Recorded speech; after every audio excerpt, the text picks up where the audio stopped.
If you believe in God and the hereafter, you are supposed to respect your neighbor. আল্লাহ বিশ্বাস করেন, আখিরাতে বিশ্বাস করেন, তো আপনি আপনার প্রতিবেশীকে সম্মান করতে হবে। They have their faith, we have our faith.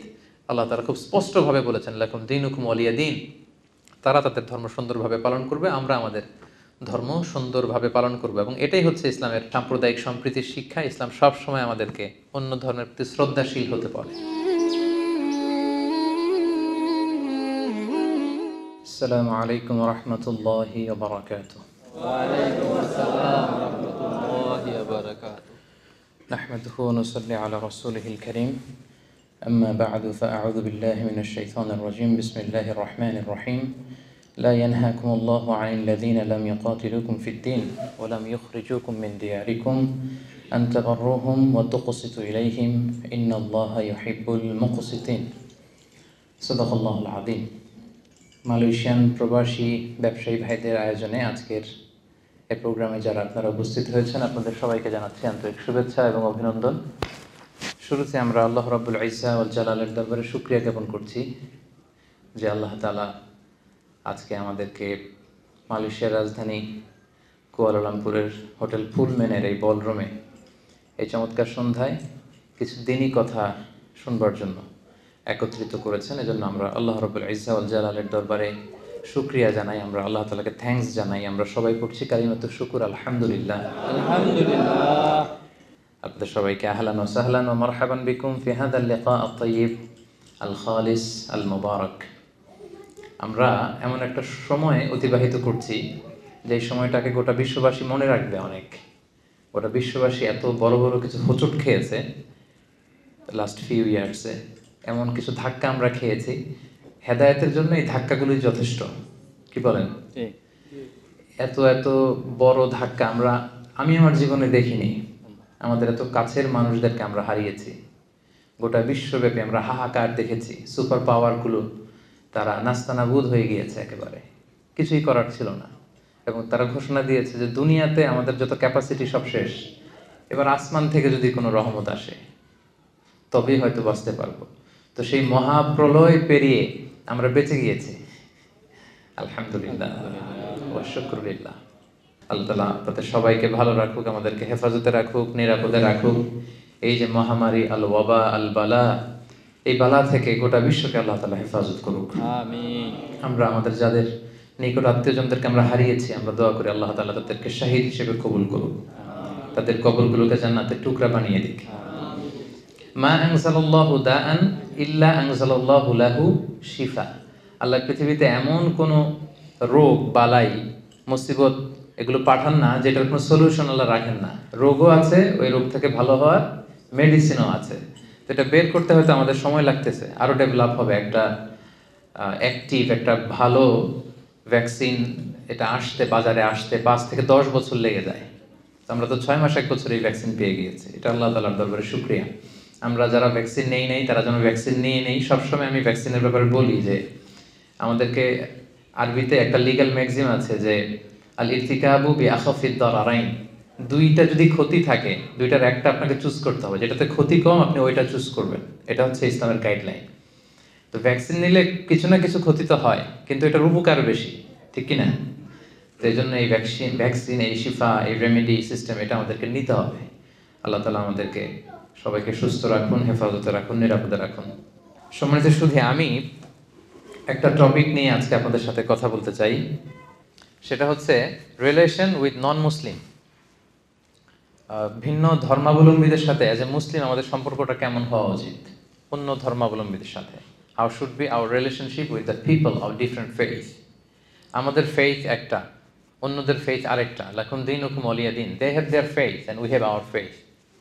তো এই যে ভিন্ন ধর্মের অনেক লোকদের সাথে আমাদের বসতে হয়, মিশতে হয়, উঠতে হয়, ডিলিংস করতে হয়, তাদের সাথে আমাদের সম্পর্কের স্বরূপটা কেমন হবে, ধরনটা কেমন হবে, এ ব্যাপারে ইসলামের গাইডলাইনটা কি, এ ব্যাপারে আমরা কথা শুনবো। আর মালয়েশিয়াতে বোধ করি এই টপিকটা খুবই রেলেভেন্ট, কারণ এটা একটা মাল্টি রিলিজিয়াস সোসাইটি। এখানে যেমনি আমাদের মালয় ভাইরা, এরা হচ্ছে মুসলিম, এরপর আছে আমাদের তামিল ভাইরা আছে, ওনারা হিন্দু ধর্মাবলম্বী, আমাদের চাইনিজ ভাই বোনেরা আছেন, ওনারা মোস্ট প্রবাবলি বুদ্ধিস্ট, তাই না? বড় ধর্ম ধরলে এই তিনটাই। তো দেখা যায় যে এদের সাথে আমাদের অনেক ব্যবসা বাণিজ্য নানা ধরনের কিন্তু ডিলিংস হয়ে থাকে। এবং অনেকে আমাকে বলে যে হুজুর আমার একটা কাওয়ান আছে, চাইনিজ কাওয়ান। তো মানে কাওয়ান অর্থ বোধহয় বন্ধু, তাই না? তো আপনাদের এরকম আছে না বিধর্মী কাওয়ান? আচ্ছা, অন্য ধর্মাবলম্বী এরকম কাওয়ান কিন্তু থাকে অনেকের। এরপর এরকম অনেক কেস আমার কাছে এসেছে যে মুসলিম ছেলে আমাদের ইউনিভার্সিটির, সে হিন্দু মেয়েকে বিয়ে করে ফেলছে। তারপর বৌদ্ধ ধর্ম অবলম্বন করতেছে, এরকম চাইনিজ মেয়েকে বিয়ে করে ফেলছে। তারা যদি রিভার্টেড হয়ে মুসলিম হয়ে তারপর আপনার সাথে মুসলিম পুরুষের সাথে বিবাহ বন্ধনে আবদ্ধ হয়, এতে কোনো সমস্যা নেই। কিন্তু যদি সে তার ধর্মে থাকে তখন এটা একটা ক্রাইসিস না? এটা তো একটা বড় সংকট। সে হিন্দু, ছেলে মুসলিম, এখন হবেটা কি? বিয়ে হয়ে গেছে অলরেডি, ভালোবাসা হয়ে গেছে, এদের মধ্যে ফিলিংস হয়ে গেছে, এক্সচেঞ্জ হয়ে গেছে। এই জটিল জটিল ব্যাপারগুলো কিন্তু আমাদের কাছে প্রায় প্রশ্ন আসে। তো আশা করি আপনারা যদি একটু কষ্ট করে শেষ পর্যন্ত মনোযোগ দিয়ে শোনেন, এই রিলেটেড বিষয়গুলো আজকে আপনাদের কাছে আশা করছি ক্লিয়ার হবে। আমরা এই টপিকটাতে মৌলিকভাবে 7টা পয়েন্টকে কভার করবার চেষ্টা করব। প্রথমে আমরা জানবার চেষ্টা করব আমাদের মুসলিমদের মধ্যে একটা কনফিউশন কাজ করে যে আমার অমুসলিম বন্ধু থাকতে পারবে কিনা, ভিন্ন ধর্মাবলম্বী বন্ধু রাখা জায়েজ আছে কিনা। অনেকে কোরআনের কিছু আয়াতের অর্থ বা ব্যাখ্যা করতে যে একটু ভুল করে ফেলে আর কি। তো একটু ভুল করার কারণে তারা অনেক সময় বলে থাকে যে মুসলিমদের কোনো নন মুসলিম ফ্রেন্ড থাকতে পারবে না, আমার ফ্রেন্ড শুধু মুসলিমই হইতে হবে, এটা অনেকে মনে করে আর কি। এই ব্যাপারটা আসলে ঠিক কিনা এটা একটু আমরা কভার করব। এরপরে আমাদের অনেক অমুসলিম প্রতিবেশী থাকতে পারে। আমি অনেক ভাইদের বাসায় গিয়েছি, সেখানে দেখেছি যে তার ডানে থাকে তামিল ফ্যামিলি, এদিকে থাকে আবার চাইনিজ ফ্যামিলি। এটা হচ্ছে হিন্দু ফ্যামিলি, এটা বুদ্ধিস্ট, এ হচ্ছে মুসলিম ফ্যামিলি। তো এরা তো আপনার নেইবার। এখন তাদের সাথে আপনার আচরণটা কেমন হওয়া উচিত, ইসলাম আসলে কী বলে, কী গাইডলাইন দেয়। এরপর তারা অমুসলিমরা বা আপনার এরকম নেইবাররা অন্য ধর্মের, তারা যদি আপনাকে কোনো খাবার দেয়, হ্যাঁ, কোনো গিফট দেয়, এটা কনজিউম আপনি করতে পারবেন কিনা। এই প্রশ্নগুলো আমাদের সামনে আসে না অনেক? এগুলো কিন্তু আমাদের সামনে আসে, এটা আমরা কভার করব। এরপর অমুসলিমদের সাথে আমাদের সামাজিক, অর্থনৈতিক, রাজনৈতিক আমাদের যে সম্পর্ক, এই সম্পর্কটা কেমন হওয়া উচিত, ইসলাম কী বলে, এটা বলবো। তারপর অমুসলিমদের মধ্যেও কিন্তু কিছু ভালো লোক আছে। সব অমুসলিম ভিন্ন ধর্মাবলম্বী কিন্তু এক কাতারের না, তাই না?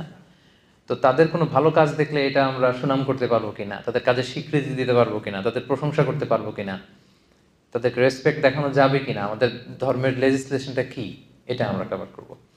এরপর আন্তধর্মীয় সংলাপের ব্যাপারটা আমরা প্রায় শুনি যে ইন্টারফেথ ডায়ালগ বলে, আমাদের আমিন ভাই এগুলো তো খুব এক্সপার্ট। সাম্প্রদায়িক সম্প্রীতি যেটা আমরা বলি, কমিউনাল হারমোনি, এবং রিলিজিয়াস কো এক্সিস্টেন্স। মালয়েশিয়া কিন্তু it's a nice role model of religious coexistence. ধর্মীয় সহাবস্থানের জন্য গোটা বিশ্বে মালয়েশিয়া কিন্তু একটা রোল মডেল। 3টা ধর্ম এরা মিলে কি শান্তিতে একসাথে বসবাস করতেছে, এগুলো আমি অ্যাড্রেস করবো আমার আলোচনায়। এবং সব শেষে মুসলিম ল্যান্ডে, মুসলিম ভূখণ্ডে নন মুসলিম বা অমুসলিম সংখ্যালঘুদের অধিকারের ব্যাপারে ইসলাম কি বলে। এই যে কিছুদিন আগে আপনারা কুমিল্লার নানুয়া দিঘির পাড়ে আপনারা শুনেছেন, এক হনুমানের পায়ের মধ্যে কোরআনের কপি রাখা থেকে শুরু করে কি তুল কালাম কাণ্ড হয়ে গেল। সেখানে মুসলিমরা যে আক্রমণ করতেছে হিন্দুদেরকে, হিন্দুরা আবার তেড়ে আসতেছে মুসলিমদের দিকে। এই যে একটা ভয়ঙ্কর অবস্থা। তো এগুলো আসলে অনেক রাজনৈতিক উদ্দেশ্য হাসিলের জন্য, নিজেদের ফায়দা হাসিলের জন্য কিছু দুষ্কৃতিকারীরা কিন্তু এটা করে। আদতে কিন্তু বাংলাদেশে এরকম দাঙ্গার হিস্ট্রি নেই। আমরা কিন্তু আবহমান কাল থেকে হিন্দু মুসলিম একসাথে, মানে একই সাথে আমাদের রোজাও চলে, এদের আবার পূজাও চলে এক সময়। আমরা তাফসির প্রোগ্রাম করলে এরা, এদের ঢোল বাদ্য বাজানোর প্রোগ্রাম থাকলে এরা আকপিস করে দেয়। আবার আমরা যদি আগে জানি ওখানে হিন্দুদের বড় প্রোগ্রাম, আমরা আমাদের তাফসির প্রোগ্রামকে একটু আকপিস করি। তো এই সুসম্পর্ক সম্প্রীতি কিন্তু আমাদের দেশে আছে। তো এত সুখ আবার অনেকের পছন্দ হয় না। বাংলাদেশে এত সমৃদ্ধি, এত সম্প্রীতি, ফলে কিন্তু নানা ধরনের ষড়যন্ত্রের কবলে আমাদের এই বাংলাদেশের সম্প্রীতি কিন্তু এখন হুমকির মুখে আমরা দেখতে পাচ্ছি। তো এগুলো থেকে বেরিয়ে আসার উপায় কি এবং ইসলাম আমাদেরকে কী গাইডলাইন দেয়, এই বিষয়ে আজকে আমরা কথা শুনবো। তাহলে মূল টপিক ছিল what should be our relation with the people of different faith, আর সাব টপিক কী কী থাকবে এটা আমি আপনাদের সাথে শেয়ার করলাম। পুরো বুঝতে পেরেছেন ব্যাপারটা? কি নিয়ে আলোচনা করব? বোরিং হচ্ছে না তো আপনারা? তো প্রথমে আমরা বলবো যে অমুসলিমরা আমাদের বন্ধু হতে পারবে কিনা। এই ব্যাপারটা নিয়ে কথা বলতে যায় আমাদের অনেক মুসলিম ভাই বোনেরা একটু সংশয়ে থাকেন কোরআনের কয়েকটা আয়াত নিয়ে। আয়াতগুলো কি একটু বলি। এক নম্বর হচ্ছে সূরা আলে ইমরানের 28 নম্বর আয়াতের অর্থ করতে যে একটু গুলিয়ে ফেলেন। আল্লাহ তাআলা সে আয়াতে বলছেন লা ইয়াত্তাখিযুল মুমিনুনাল কাফিরিনা আউলিয়া মিন দুনিল মুমিনিন, অর্থাৎ বিশ্বাসীরা মুমিনরা যেন মুমিন ছাড়া অন্য কাউকে, মানে কাফিরদেরকে যেন আউলিয়া হিসেবে গ্রহণ না করে। রিপিট, আমার আবারও বলছি, বিশ্বাসীরা যেন আরেক বিশ্বাসীকে ছাড়া কোনো কাফিরকে তাদের আউলিয়া না বানায়। এখন আউলিয়া মানে কি? আউলিয়ার অর্থ করতে যে অনেকে অর্থ করে বন্ধু, অনেক ট্রান্সলেশনে কি বলে বন্ধু। আসলে এই অর্থটা ভুল। মুমিন যেন মুমিন ছাড়া অন্য কাউকে বন্ধু না বানায়, কথাটা ঠিক না। তাহলে সঠিকটা কি আমরা বলবো এখনই। আরেকটা আয়াত এরকম আছে, কনফিউশনে পড়ে যায়। সূরাতুল মায়েদার 51 নম্বর আয়াত, আল্লাহ তাআলা বলছেন ইয়া আইয়ুহাল্লাযীনা আমানু লা তাত্তাখিযুল ইয়াহুদা ওয়ান নাসারা আউলিয়া, মানে ওহে বিশ্বাসীরা তোমরা ইহুদি নাসারাদেরকে তোমাদের আউলিয়া বানিও না। এটার অর্থ অনেকে করে কি বন্ধু। তার মানে এই দুই আয়াতের অর্থ করতে যে অনেকে বলে মুমিন যেন মুমিন ছাড়া কোনো কাফেরকে আউলিয়া না বানায়, মানে বন্ধু না বানায়। আবার পরের আয়াতে ওহে বিশ্বাসীরা খবরদার ইহুদি নাসারাদেরকে তোমাদের আউলিয়া বানিও না, অর্থ কি করে বন্ধু বানিও না। এই ব্যাপারটাতে সংশয়। আসলে আউলিয়া শব্দটা হচ্ছে বহু বচন, এর এক বচন হচ্ছে ওয়ালি।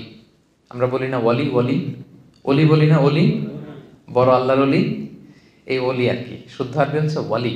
তো ওয়ালির প্লুরাল হচ্ছে আউলিয়া।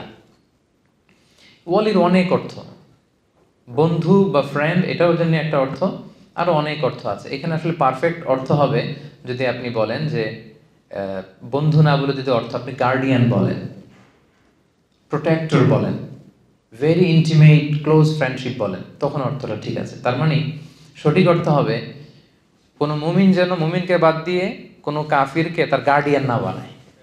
পার্থক্য আছে না? এক জায়গায় বলা হলো বন্ধু, আর আরেক জায়গায় বলা হচ্ছে গার্ডিয়ান। সো গার্ডিয়ান যদি বলা হয় তাহলে পারফেক্ট অর্থ হয়। মানে আমরা কোনো নন মুসলিমকে আমাদের গার্ডিয়ান বানাতে পারবো না, পারবো নাকি? আমাদের গার্ডিয়ান ওরা কীভাবে হবে? হলে তো আমাদের ইমানদার যিনি আছেন, আমাদের নেতা, আমাদের প্রিয় ভাজন যিনি আমাদেরকে গাইড করে লিড দেয়, সে হবে মুমিন, হবে মুমিনের বলি, আল্লাহ আল্লাহ রাসূল হবে মুমিনদের বলি। তো ওয়ালায়া যেটা গার্ডিয়ানশিপ, এটা হচ্ছে আ'লা মিনাস সাদাকা, বন্ধুত্বের চেয়ে এটা অনেক উপরে। কিন্তু সিম্পলি আমরা যে ভুলটা করে ফেলি, আমরা বন্ধু বলে ফেলি। কাফির আমার বন্ধু হতে পারবে না, ইহুদি নাসারা আমার বন্ধু হতে পারবে না, এটা ভুল। আসল অর্থ হবে ইহুদি নাসারা কাফির অন্য ধর্মের কেউ আমাদের গার্ডিয়ান হতে পারবে না। কথা বুঝতে পেরেছেন? তাহলে প্রথম পয়েন্টটা ক্লিয়ার না? বন্ধু হতে কোনো সমস্যা নাই, স্বাভাবিক যে ফ্রেন্ডশিপ এটা হতেই পারে। যে কারোর সাথে হতে পারে না? হতে পারে। এই যে এখানে আপনি আছেন, এই যে কাওয়ান কাওয়ান বলতেছিলাম কেন? আপনাদেরকে বোঝানোর জন্য আর কি। কাওয়ান ওয়ার্ডটা আমার লাগতেছিল আপনাদেরকে বোঝানোর জন্য। তো তারা আপনাদের আসলে কাওয়ান হতে পারে, বন্ধু হতে পারে, কোনো সমস্যা নাই। কিন্তু তাদেরকে ওইরকম লয়াল গার্ডিয়ানশিপ দেওয়া যাবে না, তাদেরকে প্রোটেক্টর হিসেবে নেওয়া যাবে না। কিন্তু স্বাভাবিক বন্ধুত্ব হতে পারে। তাহলে প্রথম যেই আমাদের মিসকনসেপশন, এটা আপনাদের কাছে ক্লিয়ার হয়েছে? ক্লিয়ার। এটা আরও ক্লিয়ার হবে আপনাদের কাছে আমি যদি কোরআনের আরেকটা আয়াতকে এখানে রেফার করি। সূরাতুল মুমতাহিনার 8 নম্বর আয়াত, যে আয়াতটি দিয়ে আমি আজকের আলোচনা শুরু করেছি। সেখানে আল্লাহ তাআলা বলছেন লা ইয়ানহাকুমুল্লাহু আনিল্লাযীনা লাম ইউকাতিলুকুম ফিদ-দীন ওয়া লাম ইউখরিজুকুম মিন দিয়ারিকুম আন তাবাররুহুম ওয়া তুকসিতু ইলাইহিম ইন্নাল্লাহা ইউহিব্বুল মুকসিতিন। এর মানে হচ্ছে যারা অমুসলিমদের মধ্য থেকে যারা তোমাদের সাথে যুদ্ধ করে না আর তোমাদেরকে তোমাদের ঘরবাড়ি থেকে তাড়িয়ে দেয় না, তাদের সাথে ভালো আচরণ করতে কিন্তু আমি আল্লাহ নিষেধ করি নাই। তাদের সাথে মহানুভবতা দেখাতে, ন্যায়পরায়ণতা দেখাতে, সুন্দর আচরণ দেখাতে কিন্তু আমি আল্লাহ নিষেধ করি নাই, বরং এটাই আমি আল্লাহর আদেশ। কারণ ইন্নাল্লাহা ইউহিব্বুল মুকসিতিন, আল্লাহ তাআলা ন্যায়পরায়ণ যারা আছে তাদেরকে পছন্দ করে। অন্যের প্রতি যারা দয়া দেখায় তাদেরকে আল্লাহ তাআলা কি করে? পছন্দ করে। তাহলে আমরা কিন্তু বুঝতে পারলাম দুইটা কাজ যারা করে তাদের সাথে আমাদের সমস্যা, কিন্তু এই দুইটা কাজ যে সমস্ত অমুসলিমরা করছে না আমাদের সাথে, তাদের সাথে আমাদের কোনো ঝামেলা নাই।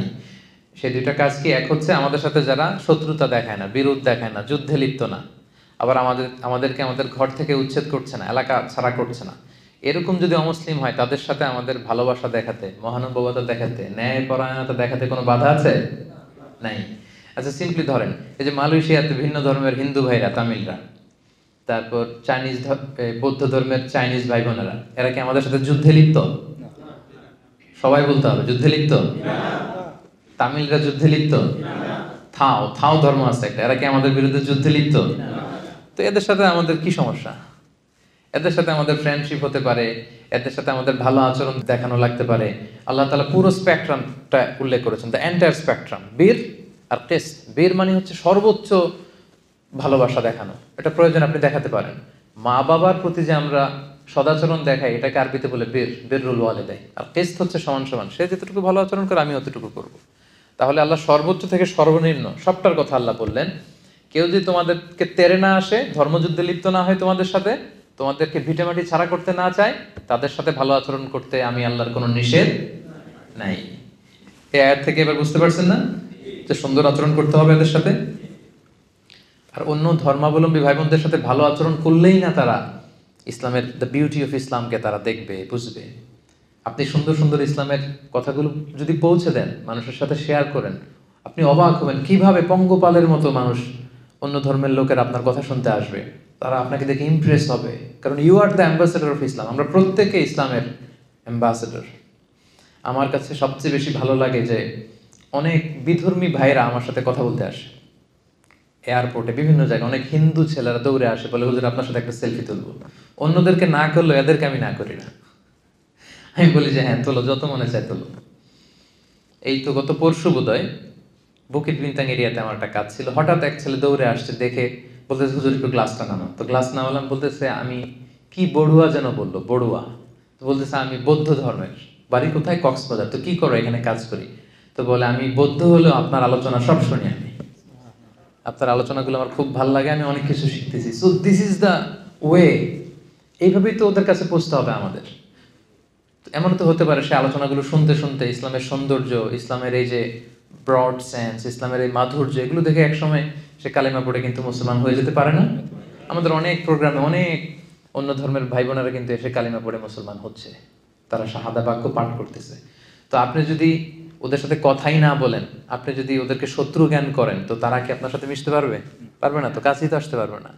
মুসলিম হওয়া, আমাদের ইসলাম সম্পর্কে জানা তো দূরের কথা। তাহলে সম্মানিত ভাইয়ের এটা ক্লিয়ার হলো যে আসলে বন্ধুত্বে, কোনো সাধারণ বন্ধুত্বে কোনো সমস্যা নেই।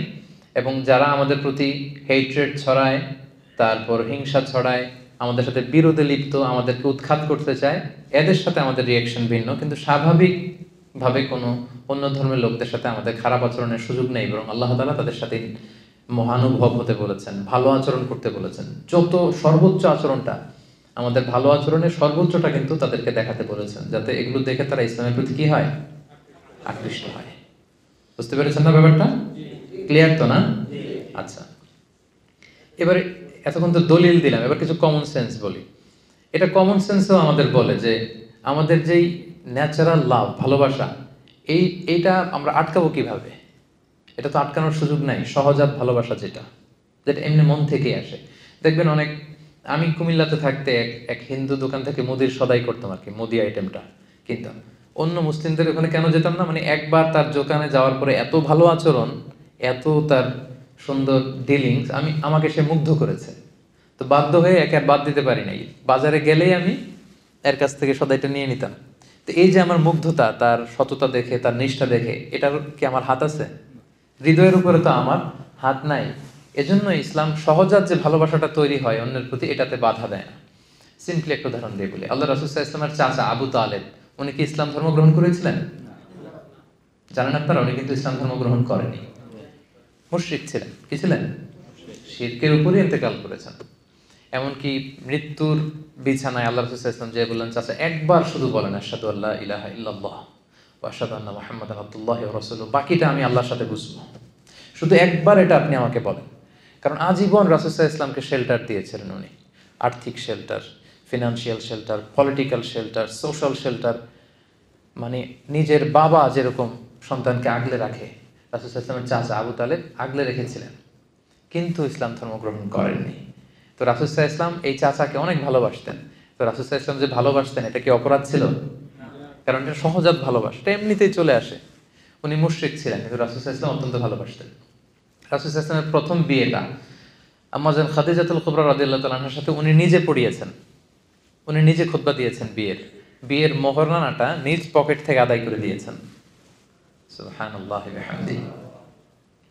তো তাহলে আমরা কমন সেন্সে বুঝি যে সহজাত ভালোবাসা, ভালো লাগা এটাতে কোনো দোষ নাই। যেমন আপনার ক্লাসমেট থাকতে পারে, হিন্দু ক্লাসমেট, যারা চাকরি করেন, কলিগ থাকতে পারে, বৌদ্ধ কলিগ থাকতে পারে না? তো সে বৌদ্ধ, সে হিন্দু বিদায় কি আপনি আর চোখে তাকাবেন তার দিকে? সেও তো মানুষ, সেও কি মানুষ। সবার বাবা মা আদতে কিন্তু একজন, আদম আর হাওয়া। ঘুরে ফিরে কিন্তু আমরা ওই ওই বড় বিগ ফ্যামিলির part of the big family, কি বলেন?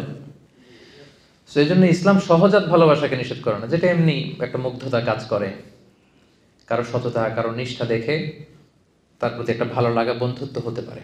বন্ধুত্বে কোনো সমস্যা নেই। সমস্যা হচ্ছে গার্ডিয়ান বানানো যাবে না। আমার সব কিছু আমি এর হাতে ছেড়ে দিলাম, উনি আমার যেটা বলে ওইটাই আমি করি না, এটা করতে নিষেধ করেছেন। আউলিয়া বলতে ওইটাকে নিষেধ করেছেন। আরেকটা প্রমাণ হচ্ছে অমুসলিমদের প্রতি সহজাত ভালোবাসা যদি বৈধ না হতো, তাহলে আহলে কিতাবদেরকে বিয়ে করার বৈধতা ইসলামে থাকতো না। ইসলামে একটা বিধান আছে যেটা আমরা অনেকে জানি না। আহলে কিতাব যে মেয়েরা আছে, অর্থাৎ ইহুদি নাসারাদের মধ্য থেকে যারা আহলে কিতাব, প্রকৃত আহলে কিতাব, ওই মেয়েদেরকে কিন্তু মুসলিম পুরুষরা বিয়ে করতে পারে উইথ সার্টেন কন্ডিশন। তো যাকে আমি বিয়ে করব সে আমার ধর্মের না, সে আহলি কিতাব, অন্য কিতাব মানে, ওল্ড টেস্টামেন্ট মানে, নিউ টেস্টামেন্ট মানে, অন্য ধর্মের। তো তাকে বিয়ে করলে তো তাকে আমার ভালোবাসতে হবে, কি বলেন? যাকে আমি বিয়ে করব, এক ঘরের নিচে থাকবো, একসাথে থাকবো, তার সাথে আমার ভালোবাসার ব্যাপারটা আসবে না? তো তাহলে দেখেন যে স্বাভাবিক ভালোবাসা যদি অবৈধ হতো, তাহলে আহলি কিতাবদের যে নারীদের সাথে মুসলিম পুরুষদের বিয়ের বৈধতা উইথ সার্টেন কন্ডিশন, এটা কিন্তু হতো না। এক্ষেত্রে অনেক কন্ডিশন আছে। আল্লাহ তাআলা বলছেন ওয়াল মুহসানাতু মিনাল মুমিনাত ওয়াল মুহসানাতু মিনাল্লাযিনা উতুল কিতাব। ওখানে প্রাইমারি 3টা কন্ডিশন আয়াত থেকেই বোঝা যায়। এক হচ্ছে যে আল মুহসানাত মিনাল্লাযিনা উতুল কিতাব, তারা সচ্চরিত্রা নারী হতে হবে, মানে তারা ভার্জিন হতে হবে, তাদের চরিত্র তারা নষ্ট করে ফেলেছে, এরকম ইহুদি খ্রিস্টান নারীকে মুসলিম পুরুষ বিয়ে করতে পারবে না। এরপর মিনাল্লাযিনা উতুল কিতাব, প্রকৃত আহলে কিতাব হতে হবে, মানে কিতাবের প্রতি বিশ্বাস থাকতে হবে। আয়াত থেকে যেটা বোঝা যায়, তাদের যে প্রকৃত অরিজিনাল বুক, যেখানে মুসা আলাইহিস সালামের কথা সংরক্ষিত আছে, ঈসা আলাইহিস সালামের কথা, এটা তাদেরকে মানতে হবে। তারপরে হচ্ছে মুসলিম দেশে হতে হবে এই বিয়েটা, অমুসলিম দেশে হলে চলবে না, ইবনে আব্বাস রাদিয়াল্লাহু তাআলা আনহুর মতে। এরপর আরো অনেক স্কলাররা মত দিয়েছেন যে তাদের সাথে শিরকের অ্যাটাচমেন্ট থাকতে পারবে না। সো এইভাবে অনেক অনেক কন্ডিশন। এই প্রসঙ্গটা আনার উদ্দেশ্য এটাই যে সহজাত ভালোবাসা যদি বৈধ না হতো, মুমিন নারী ছাড়া আহলে কিতাবদের নারীদেরকে বিয়ে করা আমাদের জন্য বৈধ হতো না। তো তাহলে আমরা বুঝতে পারলাম আলোচনার এই পর্যায়ে এসে এতটুকু ক্লিয়ার, স্বাভাবিক ফ্রেন্ডশিপে কোনো সমস্যা নাই। সমস্যা হচ্ছে গার্ডিয়ানশিপ বানানো যাবে না। ক্লিয়ার হয়েছে সবাই? এবার আমরা যে প্রসঙ্গটা বলবো সেটা হচ্ছে আমাদের অনেকের অমুসলিম প্রতিবেশী থাকে। অমুসলিম প্রতিবেশী যদি হয় তাদের সাথে ডিলিংস কেমন হবে? অমুসলিম আত্মীয় থাকে তাদের সাথে কেমন হবে? অমুসলিম আত্মীয় কিন্তু হয়, কিভাবে হয়? বাংলাদেশে অনেক এরকম ছেলে আমাদের হাতে শাহাদা পাঠ করে মুসলমান হয়েছে। ছিল হিন্দু, ছিল কি, এখন শাহাদা পাঠ করে মুসলমান, নামাজ পড়া শুরু করছে। এর বাবা আর মুসলমান হয় নাই, মাও মুসলমান হয় নাই। তাহলে বাবা মা রয়ে গেছে কি হিন্দু, আর ছেলে হয়ে গেছে কি মুসলিম। এই যে এই ছেলের আত্মীয়, বাবা মা হিন্দু, ভাই হিন্দু, সবাই হিন্দু, সে হয়েছে শুধু মুসলমান। এখন তার সাথে তার ফ্যামিলির সম্পর্কটা কেমন হবে? দেখি ইসলাম কি বলে। প্রথম আমি যদি প্রতিবেশীর কথা বলি, দেখেন রাসূল সাল্লাল্লাহু আলাইহি ওয়াসাল্লাম একটা ছোট্ট হাদিস শোনাবো, শুনলেই আপনি বুঝতে পারবেন। সহিহ মুসলিমের হাদিস, হাদিস নাম্বার 47। আল্লাহ রাসূল সাল্লাল্লাহু আলাইহি ওয়াসাল্লাম বলেন, মান কানা ইউমিনু বিল্লাহি ওয়াল ইয়াউমিল আখির ফালইউকরিম জারাহু। যে আল্লাহয় বিশ্বাস করে, আখিরাতে বিশ্বাস করে, সে যেন প্রতিবেশীকে সম্মান করে। কাকে সম্মান করে? প্রতিবেশীকে। নাকি বলছে মুসলিম প্রতিবেশীকে? ধার্মিক প্রতিবেশী, দাড়িওয়ালা প্রতিবেশী, নামাজি প্রতিবেশী, আল্লাহওয়ালা প্রতিবেশী না। In general, your neighbour, if you believe in God and the hereafter, you are suppose to respect your neighbour. আল্লাহ বিশ্বাস করেন, আখিরাতে বিশ্বাস করেন, তো আপনি আপনার প্রতিবেশীকে সম্মান করতে হবে। এখানে ধার্মিক মুসলিম প্রতিবেশী না, যে কেউ হতে পারে, প্রতিবেশী হলেই চলবে, তাকে কিন্তু আপনার রেসপেক্ট করতে হবে। শর্তটা কি দেখছেন? যে আল্লাহরে মানে আর আখিরাতে মানে, সেজন্য এটা করে। আর এটা না করলে বোঝা যাবে আল্লাহর মানাতেও ঝামেলা আছে, আখিরাত মানাতেও ঝামেলা আছে। ভয়ঙ্কর কিন্তু কন্ডিশনটা। তাহলে এটা দিয়ে বুঝলেন প্রতিবেশীটা ইন জেনারেল, যে কেউ হোক প্রতিবেশী। এবার যদি দেখি আত্মীয়তার বন্ধনের ব্যাপারে, একই টেক্সটে আল্লাহ রাসূল সাল্লাল্লাহু আলাইহি ওয়াসাল্লাম বললেন, সহিহ বুখারীর হাদিস নাম্বার 6138, মান কানা ইউমিনু বিল্লাহি ওয়াল ইয়াউমিল আখিরি ফালইয়াসিল রাহিমাহ। যে আল্লাহ বিশ্বাস করে আর আখিরাতে বিশ্বাস করে সে যেন আত্মীয়তার বন্ধনকে অটুট রাখে। নাকি বলছে সে তার মুসলিম আত্মীয় যারা আছে তাদের সাথে যেন বন্ধন অটুট রাখে, এরকম বলছে? হ্যাঁ, মুসলিম, নামাজি, ধার্মিক এগুলো আছে আত্মীয়। মা হিন্দু, বাবা হিন্দু, আমি হয়েছি মুসলিম, আমাদের আত্মীয়তার সম্পর্ক কাট অফ হয়ে গেছে নাকি? কথা বলেন না, কাট অফ হয়ে যায়নি। এটা কিভাবে সম্ভব? আমার বাবা, আমার মা, এই সম্পর্ক তো আজীবনের সম্পর্ক। হিন্দু হোক, বৌদ্ধ হোক, অন্য ধর্মের হোক, তারা কিন্তু আমার আত্মীয়। তাহলে দেখেন, এই যে প্রতিবেশী এবং আত্মীয়ের সাথে সুসম্পর্কের ব্যাপারে ধার্মিকতা, ইসলাম, এটা সেটা বলে পার্থক্য করা হয়নি। যেই প্রতিবেশী হোক, সেই প্রতিবেশীর হক কিন্তু আপনাকে আদায় করতে হবে। প্রতিবেশীর হক কি, এটা বিস্তর আলোচনা, এটা নিয়ে এক লম্বা আলোচনা হতে পারে। রাসূল সাল্লাল্লাহু আলাইহি ওয়াসাল্লাম বলেছেন তার যেন কষ্ট না হয়, তাকে দেখতে যাবা, তাকে ভিজিট করতে যাবা। এমনভাবে তোমার ঘর উঁচু করো না যে বাতাস আটকে যায়, সে আর বাতাস পায় না। এমনভাবে গাছ লাগিও না সূর্যের আলো তার ওখানে যায় না, তুমি সব নিয়ে নিচ্ছ। মানে এত এত প্রতিবেশীর ব্যাপারে বলতেছিলেন, সাহাবারা ভাবতেছিলেন, আমরা ভাবতেছিলাম হয়তো কিছুদিন পরে এমন আয়াত আসবে বা বিধান আসবে যে প্রতিবেশীদেরকে উত্তরাধিকার বানিয়ে দেওয়া হবে। মানে সাহাবারা ভয় পাচ্ছিলেন নাকি রাসূল এখন বলে যে ছেলে মেয়েদেরকে যেমন সম্পদ দেওয়া লাগে, বাড়ির দুই দিকে যারা থাকবে এগুলো সম্পদও দেওয়া লাগবে। এইটাই শুধু বাকি ছিল। সুবহানাল্লাহি ওয়া বিহামদিহি। শান্তির কি পয়গাম নিয়ে এসেছে ইসলাম। দেখেন আপনি, ইসলামের প্রত্যেকটা বিধান এতটা মানবিক, এতটা সুন্দর। সে হচ্ছে হিন্দু ধর্মের, এ বৌদ্ধ ধর্মের, কিন্তু যেই ধর্মেরই হোক, ইসলাম বলে তার খোঁজ খবর নাও। সে বিপদে বললে তাকে সাহায্য করো, সে অসুস্থ হলে ভিজিট করো, you should visit the sick. সে হিন্দু হোক, বৌদ্ধ হোক, যে ধর্মের হোক। রাসূল সাল্লাল্লাহু আলাইহি ওয়াসাল্লাম অনেক ইহুদির বাসায় যে অসুস্থ হলে তাদেরকে দেখে আসতেন। সুবহানাল্লাহ, কি নবী ছিলেন তিনি। আমি ছোট্ট একটা ঘটনা আপনাদেরকে শোনাই। সহিহ বুখারীর হাদিস নম্বর 1356। রাসূল সাল্লাল্লাহু আলাইহি ওয়াসাল্লামের একজন ইহুদি কর্মচারী ছিল, ছোট্ট বয়সে ছোট। কোন ধর্মের সে? সবাই বলেন কোন ধর্মের? ইহুদি কর্মচারী, ছোট বয়সে ছোট। আমি টেক্সটটা পড়ি। আনাস রাদিয়াল্লাহু তাআলা আনহু বলেন, কানা গুলামুন ইয়াহুদিয়ুন ইয়াখদুমুন নাবিয়্যা সাল্লাল্লাহু আলাইহি ওয়াসাল্লাম। একটা ছোট্ট ইহুদি ছেলে ছিল, রাসূল সাল্লাল্লাহু আলাইহি ওয়াসাল্লামের কর্মচারী হিসেবে কাজ করত। ফামারিদা, হঠাৎ এই ছেলে অসুস্থ হয়ে গেল। আপনারা জানেন যে রাসূল সাল্লাল্লাহু আলাইহি ওয়াসাল্লাম যখন মক্কা থেকে মদিনায় গেলেন, ওইটাও মালয়েশিয়ার মতো এরকম মাল্টি রিলিজিয়াস সোসাইটি ছিল। ইহুদিদের 3 গোত্র, আবার আউস খাজরাজের কিছু মুশরিক এখনো মুসলিম হয় নাই, আর মুহাজির যারা আসছেন মক্কা থেকে, রাসূল সহ যারা আসছেন সবাই তো মুমিন। তাহলে মুমিন আছে, মুশরিক আছে, আবার ইহুদি আছে, অনেকগুলো হয়ে গেল না? পাশে আবার খ্রিস্টান ট্রাইব আছে নাজরানের আশেপাশে। তো রাসূল সাল্লাল্লাহু আলাইহি ওয়াসাল্লাম এই ছেলেকে ভাড়া করছেন কাজের জন্য। হঠাৎ দেখে আসে না একদিন, ফামারিদা, অসুস্থ হয়ে গেল। ফাআতাহু নবী সাল্লাল্লাহু আলাইহি ওয়াসাল্লাম ইয়াউদু, রাসূল সাল্লাল্লাহু আলাইহি ওয়াসাল্লাম তাকে ভিজিট করতে গেলেন। সুবহানাল্লাহ, আসে না কেন? কিছু লোক বলতেছে এই ছেলেটা তো অসুস্থ, রাসূল সাল্লাল্লাহু আলাইহি ওয়াসাল্লাম এবার ওকে দেখতে গেলেন। কার বাড়িতে? ইহুদির বাড়িতে। কথা বলেন, কার বাড়িতে? ইহুদির বাড়িতে। রাসূল সাল্লাল্লাহু আলাইহি ওয়াসাল্লামকে দেখে ওই ছেলের বাবা তো অবাক, উনি তো ইহুদি, কি রে, মুহাম্মদ সাল্লাল্লাহু আলাইহি ওয়াসাল্লাম দ্য লাস্ট মেসেঞ্জার, সে চলে আসছে, আমার বাসার ভিতরে ঢুকে যাচ্ছে।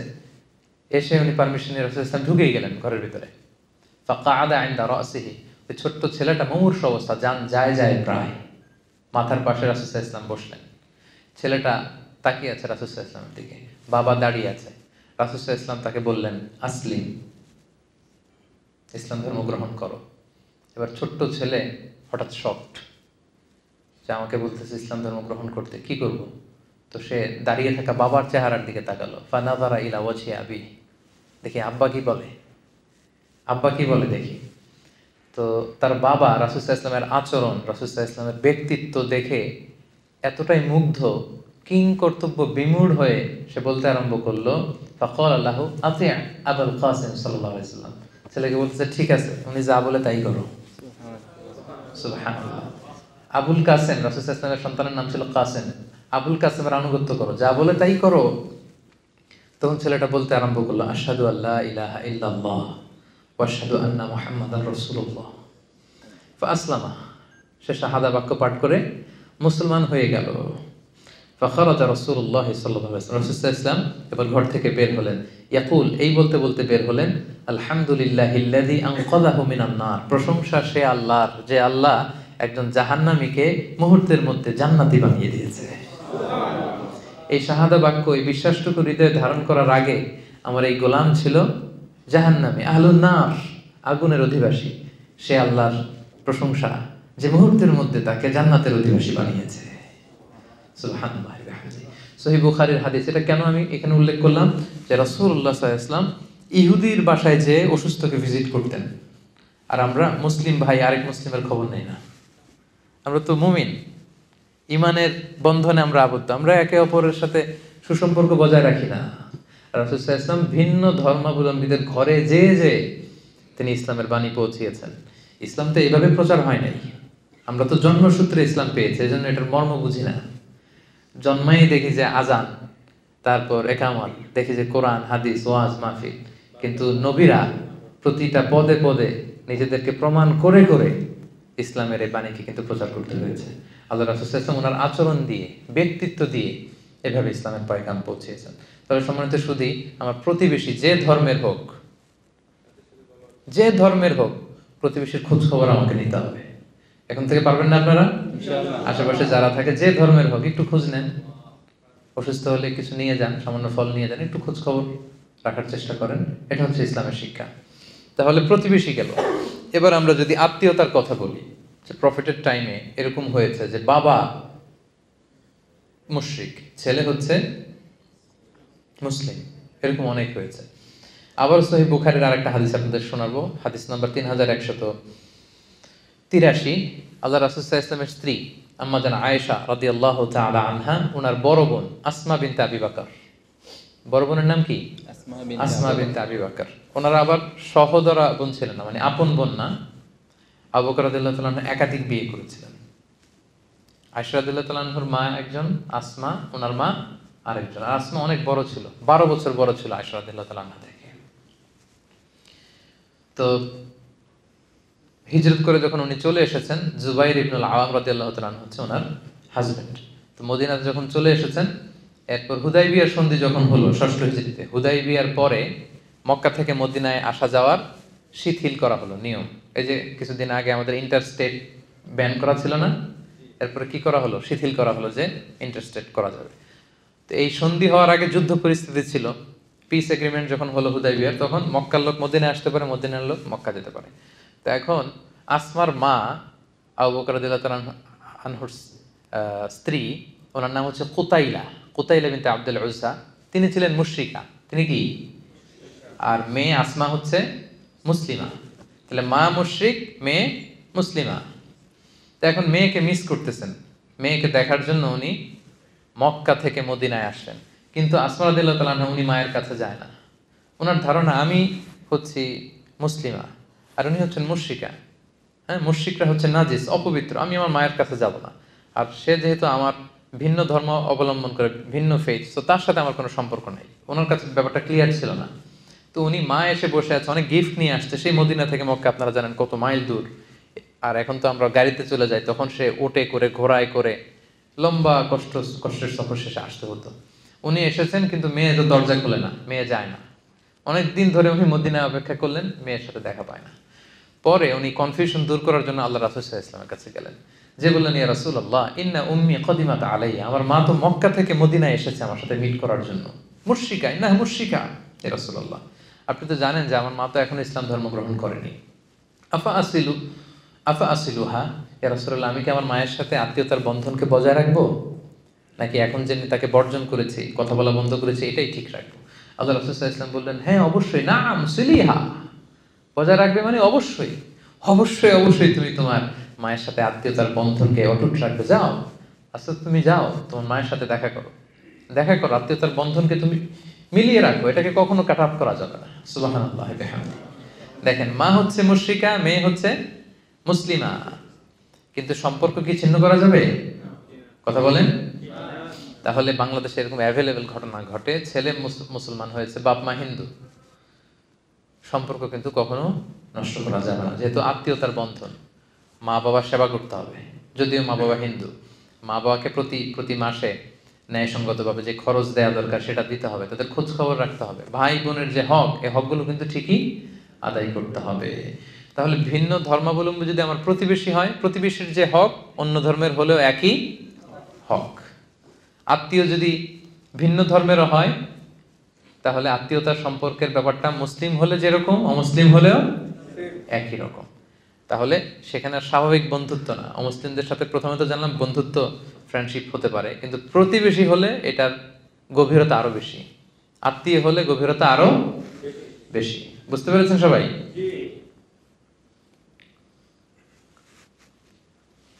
আচ্ছা, এবার যে পয়েন্টটা নিয়ে কথা বলবো আমরা, সেটা হচ্ছে অনেক সময় এরকম হয় যে নন মুসলিম কেউ অনেক সময় আমাদেরকে অনেক খাবার দেয়, গিফট দেয়, হতে পারে না এরকম?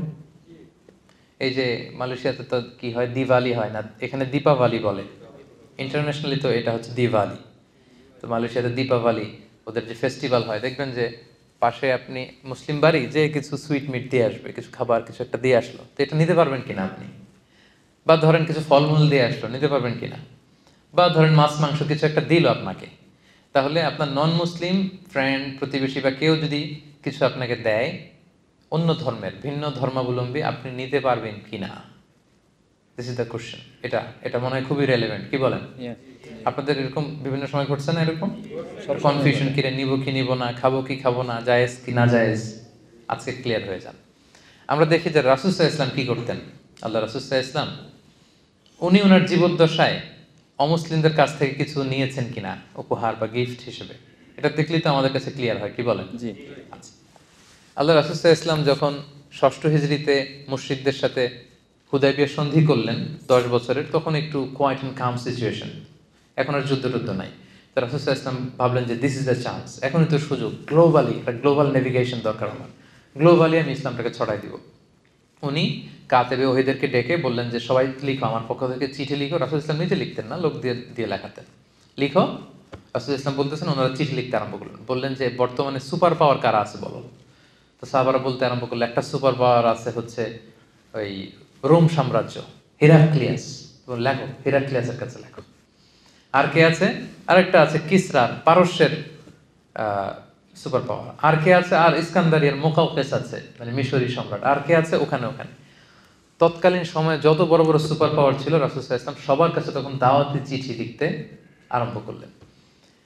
তো অধিকাংশ সুপার পাওয়ারদের কাছে, সম্রাটদের কাছে যখন চিঠি নিয়ে যাওয়া হলো, ওনারা কেউ কেউ ইসলাম ধর্ম গ্রহণ করেছেন, কেউ কেউ করেননি, কিন্তু প্রায় প্রত্যেকেই রাসূল সাল্লাল্লাহু আলাইহি ওয়াসাল্লামের কাছে গিফট পাঠিয়েছিলেন। সুবহানাল্লাহ। আমরা একটা ঘটনা শুনি। মিশরের তখন বাদশা ছিল মুকাউকেস। মুকাউকেস ছিল মিশরের বাদশা, আলেকজান্দ্রিয়াতে উনি থাকতেন।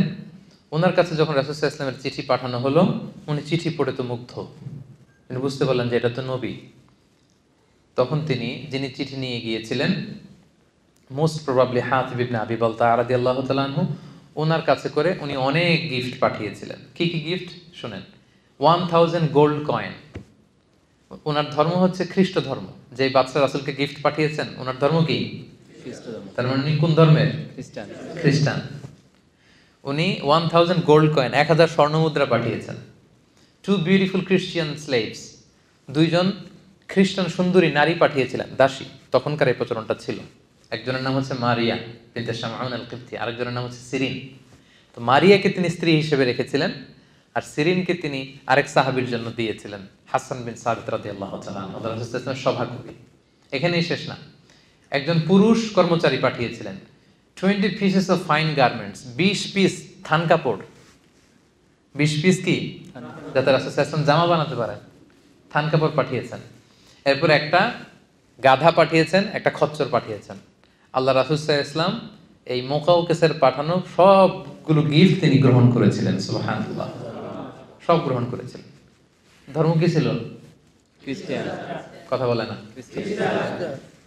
খ্রিস্ট ধর্ম। আজকে মিজানুর রহমান আজহারি যদি নাই, আজকে ধরেন যে এখানকার খ্রিস্টান কোনো ফেইথ লিডার, ধরেন চার্চের পোপ শুনলো যে বাংলাদেশে একজন দায়ী, তো তাকে আমি দুইটা রাসূল সাল্লাল্লাহু আলাইহি ওয়াসাল্লাম 20 পিস পাঠাইছে, ধরেন আমার জন্য 2 পিস থান কাপড় পাঠাইলো যে দিয়ে আসো তাকে, এরপরের দিন পত্র পত্রিকায় চলে আসবে এটা অবশেষে, না? আচ্ছা, তো তখন আসবে যদি খ্রিস্টান পাদ্রির কাছ থেকে সে এগুলো নিছে, নাউজুবিল্লাহ মিন যালিক, আস্তাগফিরুল্লাহ, কত খারাপ, এত ভালো মনে করতাম ওনাকে, শেষমেশ খ্রিস্টানদের থেকে উনি জিনিসপত্র নেওয়া শুরু করলো। কিন্তু প্রফেট সাল্লাল্লাহু আলাইহি ওয়াসাল্লাম যে আসলে কি সুন্নাহ আমাদের জন্য রেখে গিয়েছেন, উনি আসলে কি করে গিয়েছেন, সেখান থেকে আমাদের শিক্ষাটা কি, ওইটাই আমাদের জানা নেই। মুকাওকিস সে খ্রিস্ট ধর্মের সম্রাট ছিল, খ্রিস্টান, তার পাঠানো গিফট রাসূল সাল্লাল্লাহু আলাইহি ওয়াসাল্লাম নিয়েছেন, শুধু নিজেই নেন নাই, এক সাহাবীর সাথে শেয়ারও করেছেন। আর বেশিরভাগ জিনিস রাসূল সাল্লাল্লাহু আলাইহি ওয়াসাল্লাম বিভিন্ন সময় দিয়ে দিতেন মানুষকে, এগুলো রিসিভ করেছেন, আর কিছু হয়তো রেখেছেন, বেশিরভাগই তিনি দিয়ে দিয়েছেন। তার মানে অন্য ধর্মের কেউ যদি আপনাকে কোনো গিফট করে আপনি নিতে পারবেন। এটা ক্লিয়ার হয়েছেন? আরো ক্লিয়ার করবো আমি সামনে। আলী রাদিয়াল্লাহু তাআলা আনহু উনি বর্ণনা করেন, মুসনাদে আহমদ ইবনে হাম্বলে হাদিসে এসেছে, উনি বলেন যে আহদা কিসরা লিরাসূলিল্লাহ সাল্লাল্লাহু আলাইহি ওয়াসাল্লাম ফাকাবিলা মিনহু ওয়া আহদা লাহু কাইসার ফাকাবিলা ওয়া আহদাত লাহুল মুলুকু ফাকাবিলা মিনহা। মানে রাসূল সাল্লাল্লাহু আলাইহি ওয়াসাল্লামকে কিসরা, কাইসার এবং যত যত রাজা বাদশারা যত গিফট রাসূলকে দিয়েছিলেন সবগুলো গিফট রাসূল সাল্লাল্লাহু আলাইহি ওয়াসাল্লাম গ্রহণ করেছিলেন। সুবহানাল্লাহ। এতগুলো খ্রিস্টানের কথা, তার মানে বাকিদের যদি হিসাব করেন দেখা যাবে যে কেউ ছিল ইহুদি, তারপরে কিসরার সাথে ছিল অগ্নি উপাসক, কিসরার প্রধান সে কি ছিল? অগ্নি উপাসক, তাদের দেয়া জিনিসও কিন্তু রাসূল সাল্লাল্লাহু আলাইহি ওয়াসাল্লাম নিয়েছেন। এরপর আলী রাদিয়াল্লাহু তাআলা আনহু নিজে যখন খলিফা ছিলেন, অগ্নি উপাসকদের একটা আপনার ফেস্টিভ্যাল হয়, নাইরুজ বলে ওরা, কি বলে? নাইরুজ, যেটাকে বাংলায় বলে নওরোজ, মানে নববর্ষ, নববর্ষের ওদের একটা ফেস্টিভ্যাল হয়, তখন আলী রাদিয়াল্লাহু তাআলা আনহুকেও তারা গিফট দিত, আলী রাদিয়াল্লাহু তাআলা আনহু সেই গিফট গ্রহণ করতেন। এবার আমরা মুসান্নাফে ইবনে আবি শাইবার একটা হাদিস শুনবো। আয়েশা রাদিয়াল্লাহু তাআলা আনহার কাছে এক নারী এসে বললেন, আম্মাজান, অগ্নি উপাসকরা তাদের নওরোজের প্রোগ্রামের সময় আমাদেরকে ভুনা পাখি উপহার হিসেবে পাঠায়। কি পাঠায়? ভুনা পাখি। ভুনা পাখি। আমরা কি এটা খাইতে পারবো? আম্মাজান আয়েশা বললেন, আম্মা মা যুবিহা লিযালিকাল ইয়াউম ফালা তাকুলু ওয়ালাকিন কুলু মিন আশজারিহিম। বলতেছে ওই দিন তাদের প্রোগ্রামে তারা যেটা জবাই করে, জবাইকৃত কোনো জিনিস খেতে পারবে না, বরং তাদের গাছের যে ফলমূল, শাকসবজি, এই সমস্ত মিষ্টান্ন যেগুলো দেয় এগুলো খেতে পারবা। তাহলে এখান থেকে আমরা বুঝতে পারলাম যে অন্য ধর্মের কেউ আপনাকে যদি মিষ্টি জাতীয়, চকলেট জাতীয় তাদের প্রোগ্রামে যা যা দেয় এগুলো আপনি খেতে পারবেন। আপনাকে যদি জামা কাপড় দেয়, নগদ কোনো গিফট করে, সেটা আপনি নিতে পারবেন, সব কিছুই নিতে পারবেন, এক্সেপ্ট তারা জবাই করেছে এমন কোনো প্রাণী যদি তারা আপনাকে দেয়। লেটস সে হিন্দুদের কোনো প্রোগ্রামে দীপাবলিতে তারা যদি মুরগি জবাই করে, গরু জবাই করে, ওইটা দিলে আপনি খেতে পারবেন না। বৌদ্ধরা জবাই করেছে এরকম কোনো প্রাণী দিলে আপনি খেতে পারবেন না, কারণ কোনো প্রাণীকে হত্যা করার আগে, জবাই করার আগে কি বলতে হয়? আল্লাহর নাম নিতে হয়। ওরা এটা নেয় না, এজন্য আমরা খেতে পারি না, তবে আহলে কিতাবদের কথা ভিন্ন। প্রকৃত আহলে কিতাব যারা in the name of god বলে, যারা বিসমিল্লাহ বলে জবাই করে, এরকম প্রকৃত আহলে কিতাবদের জবাই করে আপনি খেতে পারবেন। কিন্তু অন্য কোনো ধর্মের জবাই করা কোনো জিনিস আপনাকে দেয়া হলে আপনি খেতে পারবেন না। তো এমন তো না যে তারা শুধু আপনাকে ওই গোশতটাই দিবে, তারা হয়তো মাছ দিতে পারে, ডিম দিতে পারে, শাক দিতে পারে, ফলমূল সবই খেতে পারতেছে, শুধু ওই আইটেমটা আপনি খেতে পারবেন না। তাহলে অমুসলিম, ভিন্ন ধর্মের কেউ যদি আপনাকে কোনো উপহার সামগ্রী দেয়, সেটা কনজিউম করা কিন্তু আপনার জন্য জায়েজ আছে। এবং রাসূল সাল্লাল্লাহু আলাইহি ওয়াসাল্লামের সিরাত থেকে, সাহাবাদের প্র্যাকটিস থেকে কিন্তু আমরা এটা ক্লিয়ার হলাম। সবাই কি বুঝতে পেরেছেন? একেবারে ক্লিয়ার? পেছনে যারা বসেছেন আপনারাও? আচ্ছা, এবার আমরা তাদের সাথে ফিনান্সিয়াল ডিলিংস করা যাবে কিনা, নন মুসলিমদের সাথে ব্যবসায়িক লেনদেন, ফিনান্সিয়াল ট্রানজাকশন, এটা করা যাবে কিনা। রাসূল সাল্লাল্লাহু আলাইহি ওয়াসাল্লাম একটা হাদিস শোনাই, সহিহ মুসলিমের হাদিস, হাদিস নাম্বার 1603। দেখেন কত চমৎকার হাদিস, একটু খেয়াল করে শুনেন। আম্মা জান আয়েশা রাদিয়াল্লাহু তাআলা আনহা উনি বর্ণনা করেন, ক্বালাত ইশতারা রাসূলুল্লাহ সাল্লাল্লাহু আলাইহি ওয়াসাল্লাম মিন ইয়াহুদিয়্যিন তাআমান ওয়া রাহানাহু দিরআন মিন হাদীদ। রাসূল সাল্লাল্লাহু আলাইহি ওয়াসাল্লাম একবার এক ইহুদির কাছ থেকে কিছু খাবার কিনলো, খাবারটা ছিল বার্লি। কি ছিল? বার্লি। এক ইহুদির কাছ থেকে রাসূল সাল্লাল্লাহু আলাইহি ওয়াসাল্লাম কিছু খাবার কিনলেন। কার কাছ থেকে কিনলেন? ইহুদির কাছ থেকে। সবাই বলেন, কার কাছ থেকে? ইহুদির কাছ থেকে তিনি কিছু বার্লি কিনলেন। তো বার্লির টাকা পরিশোধ করার মতো টাকা ওনার কাছে ছিল না, পয়সা ছিল না। তো পয়সা ছাড়া সে কি বার্লি দিবে? এ তো দিবে না। তো রাসূল সাল্লাল্লাহু আলাইহি ওয়াসাল্লাম যেটা করলেন, উনি ওনার যুদ্ধের পোশাকটা বন্ধক রাখলেন, আর্মার মানে যুদ্ধস্ত্রাণ, যেটা যুদ্ধের একটা পোশাক আছে, লোহার শিকল দিয়ে ছোট ছোট বুনন দিয়ে এটাকে তৈরি করা হয়। তো এটা পরে যুদ্ধে গেলে তীর মারলে তীর ঢোকে না, ছুরি মারলে ছুরি ঢোকে না। রাসূল সাল্লাল্লাহু আলাইহি ওয়াসাল্লাম এরকম একটা আর্মার ছিল। ওই যুদ্ধের পোশাকটা ওই ইহুদির কাছে তিনি মর্গেজ রাখলেন, বন্ধক। বললেন টাকা নাই, এটা রাখো, যেদিন টাকা দিতে পারবো ওদিন ছুটাই নেব। আমরা বন্ধক রাখি না অনেক জিনিস। তো রাসূল সাল্লাল্লাহু আলাইহি ওয়াসাল্লাম ইহুদির কাছ থেকে বার্লি কিনেছেন জামা বন্ধক রেখে। সুবহানাল্লাহ বলবেন না? দেখেন কি সুন্দর ফিনান্সিয়াল ট্রানজাকশন। এখন এগুলো আমরা জানি না। তো মাল্টি রিলিজিয়াস সোসাইটি ছিল, তো আশেপাশে ইহুদিরা, এরা ছিল ব্যবসায়ী, তো ব্যবসা করতে হবে না? তার মানে এটা জায়েজ। তাদের সাথে স্বাভাবিক ব্যবসায়িক যে লেনদেন, টাকা ধার দেওয়া, ধার নেওয়া, বন্ধক রাখা, ঋণ নেওয়া, কিছু কেনা, তাদের কাছে বেচা, এটা জায়েজ। শরীয়তের কাজই হচ্ছে লাইফটাকে স্মুথ করে দেওয়া। আর বিধানগুলো এত সুন্দরভাবে ইসলাম দিয়েছে যেটাতে আমাদের লাইফটা স্মুথ হয়। এজন্য শরীয়তের আরেক নাম জীবন। শরীয়তের আরেক নাম কি? শরীয়ত মানেই জীবন। আর শরিয়াতু হিয়াল হায়াত। আমার লাইফ কিভাবে সুন্দর হবে, স্মুথ হবে। আমরা শুধু গবেষণা করি, কনফারেন্স করি যে লাইফটাকে কিভাবে সুন্দর করা যায়। এই গবেষণা এর চেয়ে অনেক বড় নিয়ম কানুন দিয়ে আল্লাহ তাআলা আমাদের জন্য পাঠিয়েছেন, যেটা 1000 বছর গবেষণা করে ওইটার ধারে কাছেও আল্লাহর পাঠানো যে ওয়াহি রেভেলেশন, এটার ধারে কাছেও আমরা যেতে পারবো না। লাইফটাকে স্মুথ করার জন্য মূলত আল্লাহ তাআলা এই বিধানগুলো দিয়েছেন, কিন্তু আমরা অনেকে জানি না এগুলো। তাহলে রাসূল সাল্লাল্লাহু আলাইহি ওয়াসাল্লাম ইহুদিদের সাথে ফিনান্সিয়াল ট্রানজাকশন করেছেন। পয়েন্টটা ক্লিয়ার? আচ্ছা, এবার হচ্ছে ভিন্ন ধর্মাবলম্বী অন্য ধর্মের ভাই বোনদের কাছ থেকে কোনো ধরনের সাপোর্ট, কোনো ধরনের let's say social support, political support, এগুলো নেওয়া যাবে কিনা? এগুলো নেওয়া যাবে কিনা? এবার আসুন যে আমরা সিরাত থেকে দেখি। রাসূল সাল্লাল্লাহু আলাইহি ওয়াসাল্লামের জীবনের একটা ছোট্ট ঘটনা আপনাদের সাথে শেয়ার করি।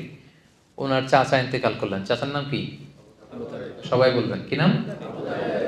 বাবার মতো ভালোবাসতেন, শেল্টার দিতেন, উনি ইন্তেকাল করলেন। ওনার প্রথম স্ত্রীর নাম কি? খাদিজা রাদিয়াল্লাহু তাআলা আনহা। ফিনান্সিয়ালি সাপোর্ট করতেন, ঘরে তিনি সান্ত্বনা যোগাতেন। উনিও মারা গেলেন। রাসূল সাল্লাল্লাহু আলাইহি ওয়াসাল্লাম এর চেয়ে বেশি আর শকড হননি কখনো। চাচা নাই, ঘরে যে স্ত্রী সান্ত্বনা দিত উনিও নাই। রাসূল সাল্লাল্লাহু আলাইহি ওয়াসাল্লাম খুব একা বোধ করতে লাগলেন। এদিকে মক্কায় থাকার নিয়ম ছিল আমান নিয়ে থাকতে হতো। আমান মানে সিকিউরিটি। বড় বড় নেতা ছিল, গোত্র ছিল, এরা যদি সিকিউরিটি আপনাকে দেয় আপনি থাকতে পারবেন, কাইন্ড অফ ভিসা। এখনকার মালয়েশিয়ার আমার ভিসা না থাকলে আমি থাকতে পারবো না। তো এই ভিসা সিস্টেম আমান ওনার চাচা দিত। চাচা আমান দেওয়ার কারণে কেউ রাসূল সাল্লাল্লাহু আলাইহি ওয়াসাল্লামের গায়ে টাচও করতে পারত না। এখন চাচা নাই, এবার রাসূল সাল্লাল্লাহু আলাইহি ওয়াসাল্লাম বাঁচাবে কে? স্ত্রী নাই, সান্ত্বনা যোগাবে কে? রাসূল সাল্লাল্লাহু আলাইহি ওয়াসাল্লাম এবার ভারাক্রান্ত মন নিয়ে তায়েফে চলে গেলেন, কারণ মক্কায় থাকার পরিবেশ নাই, যে কোনো সময় অ্যাটাক হবে। এতদিন অ্যাটাক করে নাই চাচার ভয়ে, এবার চাচা নাই, তায়েফে গেলেন। তায়েফের ঘটনা সবার জানা না আপনাদের? সেখানে প্রত্যাখ্যান করা হলো রাসূল সাল্লাল্লাহু আলাইহি ওয়াসাল্লামের দাওয়াতকে। শুধু প্রত্যাখ্যানই না, রক্তাক্ত করা হলো পাথর মেরে। এবার রাসূল সাল্লাল্লাহু আলাইহি ওয়াসাল্লাম যাবেন কোথায়? নিজ জন্মভূমি মক্কাতে থাকার সুযোগ নেই। পাশের সবচেয়ে কাছের সিটি 70 কিলো দূর তায়েফে গেলেন, ওখানে থাকার সুযোগ নেই। তিনি যাবেন কোথায়? এখান থেকে আবিসিনিয়াতে মুসলিমদেরকে হিজরতে পাঠিয়েছেন, অধিকাংশকে মদিনায় মুসআব ইবনে উমাইরের সাথে পাঠিয়েছেন। মক্কাতে সাপোর্ট করার মতো কেউ নাই রাসূল সাল্লাল্লাহু আলাইহি ওয়াসাল্লাম। যাবেন কোথায় উনি? তায়েফ থেকে রক্তাক্ত হয়ে যায়েদ রাদিয়াল্লাহু তাআলা আনহুকে নিয়ে তিনি ফিরে আসলেন। মক্কায় ঢুকতেও পারতেছেন না ভয়ে। তখন তিনি লোক পাঠালেন যে বলো যে এমন কেউ আছে কিনা, আমি তো এমন কোনো বড় অপরাধ করি নাই, আজীবন তোমাদের শুভাকাঙ্ক্ষী ছিলাম, এমন কি কেউ আছে যে কিছুদিনের জন্য আমার জন্মভূমিতে আমাকে থাকতে দিবে? কেউ কি আছে? কেউ রাজি হয় না। রাসূল সাল্লাল্লাহু আলাইহি ওয়াসাল্লামকে আমান দেওয়ার জন্য, মানে যে ভিসা ছাড়া রাসূল সাল্লাল্লাহু আলাইহি ওয়াসাল্লাম ঢুকতে পারতেছে না মক্কায়, কেউ দিচ্ছে না। Nobody, no one except one personality. একজন ব্যক্তি আল্লাহ তাআলা ব্যবস্থা করে দিলেন, তার নাম হচ্ছে মুতঈম ইবনু আদি। তার নাম কি? মুতঈম ইবনু আদি। ওনার মনে আল্লাহ তাআলা দয়ার সঞ্চার করে দিলেন। তিনি বললেন আমি দেব। ওনার ছেলেদেরকে পাঠালেন। ওনার ছেলের নাম জুবাইর ইবনে মুতঈম রাদিয়াল্লাহু তাআলা। ছেলে মুসলমান হয়েছে, কিন্তু মুতঈম ইবনে আদির নসিবে ঈমান জোটে নাই। উনি বললেন আমি শেল্টার দেব। ছেলেদেরকে অস্ত্র দিয়ে পাঠালেন, যাও মুহাম্মদকে স্যালিউট দিয়ে গার্ড অফ অনার দিয়ে নিয়ে আসো। রাসূল সাল্লাল্লাহু আলাইহি ওয়াসাল্লাম আল্লাহর শুকরিয়া আদায় করলেন। মুতঈম ইবনে আদির ছেলেদের সাথে এসে তিনি প্রথমে কাবা তাওয়াফ করলেন। কি করলেন? আশেপাশে আবু জাহেল, উতবা, সাইবা তো জ্বলে পুড়ে ছারকার হয়ে যাচ্ছে যে আমাদের চোখের সামনে মোহাম্মদ আবার এসে তাওয়াফ করতেছে, কিন্তু কিছু করার সুযোগ নাই, কারণ ওই সময় পলিটিক্যাল বা সোশ্যাল সিস্টেমটাই এমন, কেউ যদি আমান দিয়ে ফেলে অন্য কেউ তার গায়ে টাচ করতে পারবে না, করলে যুদ্ধ বেঁধে যাবে, গোত্রীয় যুদ্ধ। কিছু করার নাই। রাসূল সাল্লাল্লাহু আলাইহি ওয়াসাল্লাম কিভাবে শেল্টার দিলেন, রাসূল সাল্লাল্লাহু আলাইহি ওয়াসাল্লাম কিন্তু এই শেল্টারের কথা ভুলে যান নাই। রাসূল সাল্লাল্লাহু আলাইহি ওয়াসাল্লাম কিন্তু এটা ভুলে যান নাই। কারো ফেভার, ছোট্ট একটা উপকার যদি তিনি কারো কাছ থেকে পেয়েছেন, রাসূল সাল্লাল্লাহু আলাইহি ওয়াসাল্লাম এটা কখনো ভুলতেন না। আমরা ভুলে যাই অনেক সময়। কেউ হেল্প করেছে, সাপোর্ট করেছে, কাজ শেষ, ঘটনাও শেষ, ভুলে যাই তাকে আমরা অনেক সময়। এই অকৃতজ্ঞতা বোধ আমাদের মধ্যে কাজ করে। রাসূল সাল্লাল্লাহু আলাইহি ওয়াসাল্লাম ভুলে যাননি। তারপরের হিস্ট্রিটা আরো অনেক পরে। এরপরে মদিনাতে তিনি হিজরত করলেন, বদরের যুদ্ধ হলো, এবার মুসলমানদের একটা শক্তিশালী অবস্থান। ওই বদরের যুদ্ধে মুসলমানরা জয়লাভ করলো। মুশরিকদের মধ্য থেকে 70 জন বন্দী হয়ে আসলো। কয়জন? 70 জন। আর সেই তায়েফের ঘটনার সময় মুতাইম ইবনে আদি, যে রাসূল সাল্লাল্লাহু আলাইহি ওয়াসাল্লামকে শেল্টার দিয়েছিল, পলিটিক্যাল শেল্টার, যেটা বর্তমান রাষ্ট্রবিজ্ঞানের ভাষায় পলিটিক্যাল অ্যাসাইলাম বলে, সেই মুতাইম ইবনে আদি কিন্তু এর আগেই মারা গিয়েছে। সে ছিল মুশরিক, রাসূলকে হেল্প করেছে, কিন্তু এই মুশরিক অবস্থায় সে মারা গেছে, তার নসিব আর ঈমান জোটে নাই। তো বদরের যুদ্ধে 70 জন বন্দীকে যখন রাসূল সাল্লাল্লাহু আলাইহি ওয়াসাল্লামের সামনে আনা হলো, তাদের প্রত্যেকে রাসূল সাল্লাল্লাহু আলাইহি ওয়াসাল্লাম চিনে না? সবাইকে চিনে। তাদের দিকে তাকিয়ে রাসূল সাল্লাল্লাহু আলাইহি ওয়াসাল্লাম তখন বললেন, সহিহ বুখারীর হাদিস, হাদিস নাম্বার 3139, যে লাউ কানাল মুতঈম ইবনে আদি হাইয়ান সুম্মা কাল্লামানি ফি হাউলাইন নাতনা লাতারাকতুহুম লাহু। রাসূল সাল্লাল্লাহু আলাইহি ওয়াসাল্লাম বললেন, আজকে যদি ওই মুতঈম ইবনে আদি বেঁচে থাকতো, আর সে যদি এই 70 জন যুদ্ধবন্দীর ব্যাপারে আমাকে রিকোয়েস্ট করতো, এই আবর্জনাগুলোর ব্যাপারে, আমি মুহূর্তের মধ্যে এগুলো ছেড়ে দিতাম। সুবহানাল্লাহ পড়বেন না? মুতাইম ইবনে আদি নাই দুনিয়াতে, মারা গেছে। মুসলিম হয়ে না মুশরিক হয়ে? মুশরিক হয়ে। কথা বুঝে নাই বোধহয়। মুসলিম না মুশরিক? মুশরিক। মুশরিক হয়ে মারা গেছে। তারপরে as a token of respect, as a token of honour, তাকে সম্মান দেখাতে যে রাসূল ইসলাম বলতেছে, আজকে যদি সেই মুতাইম ইবনে আদি বেঁচে থাকতো, তার সম্মানে আজকে এই 70টা আবর্জনা, এই 70টা ময়লা আবর্জনাকে আমি উইদাউট র্যানসাম, কোনো মুক্তিপণ ছাড়াই আমি এদেরকে ছেড়ে দিতাম। কি সম্মান দেখিয়েছেন মুতাইমকে। কেন সম্মান দেখালেন? দেখি, আগে হেল্প করছিল, বিপদের দিনে পলিটিক্যাল অ্যাসাইলাম পেয়েছিলেন তিনি মুতাইম ইবনে আদির কাছ থেকে। এটা রাসূল ইসলাম ভুলে যাননি। এই ঘটনাটা রিভিল করার কারণ হচ্ছে, এখানে কয়েকটা জিনিস শিখলাম। এক হচ্ছে, প্রয়োজনে, ক্রাইসিস মোমেন্টে অন্য ধর্মের লোকদের থেকেও পলিটিক্যাল সাপোর্ট নেওয়া যায়, যেটা রাসূল সাল্লাল্লাহু আলাইহি ওয়াসাল্লাম নিজেই নিয়েছেন তার সিরাতে, ঠিক না? নিজে গ্রহণ করেছেন, পলিটিক্যাল সাপোর্ট নিয়েছেন। এবং আরেকটা ব্যাপার যেটা শিক্ষণীয়, সেটা হচ্ছে যে কারো ফেভারকে কখনো ভুলে না যাওয়া। রাসূল সাল্লাল্লাহু আলাইহি ওয়াসাল্লাম তাকে সেখানে সম্মান দেখিয়েছেন, যদিও সে মুশরিক। যদিও কি ছিল? মুশরিক। তার মানে মুশরিক হইলেই আপনি ফেলে দিয়েন না, একেবারে কাফের হইলেই ফেলে দিয়েন না। আর যদি বেঁচে থাকে তাহলে তো ফেলে দেওয়ার সুযোগই নাই, কারণ তার একেবারে শেষ নিঃশ্বাস ত্যাগ করার আগ পর্যন্ত কালিমা পড়ে ঈমান আনার সুযোগ আছে না নাই? ওই যে ইহুদি ছেলেটা একেবারে শেষ মুহূর্তে শেষে কালিমা পড়েছিল। সো এরকম প্রয়োজনে আপনি কিন্তু সোশ্যাল সাপোর্ট, পলিটিক্যাল সাপোর্ট, এটা অমুসলিম হলেও প্রথমে তো আপনি মুসলিমদের কাছ থেকে নেওয়ার চেষ্টা করবেন, কিন্তু রাসূলুল্লাহ সাল্লাল্লাহু আলাইহি ওয়াসাল্লামের ওই প্রেক্ষাপটে, ওই সময়, ওই সার্কামস্ট্যান্সে ওই সুযোগ কিন্তু ছিল না। ফলে তিনি মুশরিকের কাছ থেকেও ফেভার নিয়েছেন, সাপোর্ট নিয়েছেন। এবং সেই বদরের যুদ্ধের সেই বিজয়ের মুহূর্তে রাসূল সাল্লাল্লাহু আলাইহি ওয়াসাল্লাম ওই সাপোর্টের কথা ভুলে যান নাই। আমরা বেমালুম ভুলে যাই। আমরা কি করি? ভুলে যাই। এজন্য কারো সাপোর্ট যেন আমরা ভুলে না যাই। আচ্ছা, এবার আমরা শুনবো যে নন মুসলিম যারা আছে তাদের কোনো ভালো কাজের প্রশংসা করা যাবে কিনা, তাদেরকে রেসপেক্ট দেখানো যাবে কিনা, তাদের কোনো কাজের এপ্রিসিয়েশন করা যাবে কিনা, এটা আমরা এখন জানবো। রাসূলুল্লাহ সাল্লাল্লাহু আলাইহি ওয়াসাল্লাম 7ম হিজরিতে পৃথিবীর বড় বড় সুপার পাওয়ারদের কাছে চিঠি লিখেছিলেন। আমি একটু আগে বলেছিলাম, মনে আছে আপনাদের? আচ্ছা, চিঠির ভাষাটা কি ছিল জানেন? ভাষাটা ছিল সালামুন আলা মান ইত্তাবা আল হুদা, শান্তি তার উপর যে হেদায়েতকে মেনে নিতে চায়। আসলিম তাসলাম, ইসলাম মানো, শান্তিতে থাকবা, দুনিয়াতেও থাকবা, আখিরাতেও থাকবা। আর শুরু করতেন তিনি চিঠিটা এইভাবে। ওই চিঠির কপি কিন্তু এখনো আছে। আপনি তুরস্কের জাদুঘরে যদি যান, ওখানে ওইটার কপি এখনো আছে, সংরক্ষণ করা আছে। রাসূল সাল্লাল্লাহু আলাইহি ওয়াসাল্লামের সাহাবীদের দেয়া লেখানো যে চিঠি, সেখানে চিঠির শুরুটা ছিল এরকম, মিন মুহাম্মাদিন রাসূলিল্লাহ ইলা হিরাকলা আযীমির রোম। ধরেন হিরাক্লিয়াসের কাছে যে চিঠি লিখেছেন, রোমের বাদশা, রাসূল সাল্লাল্লাহু আলাইহি ওয়াসাল্লাম শুরু করতে বলেছেন এভাবে সাহাবীকে যে লিখো মিন মুহাম্মদ রাসূলিল্লাহ, মানে এটা কার পক্ষ থেকে?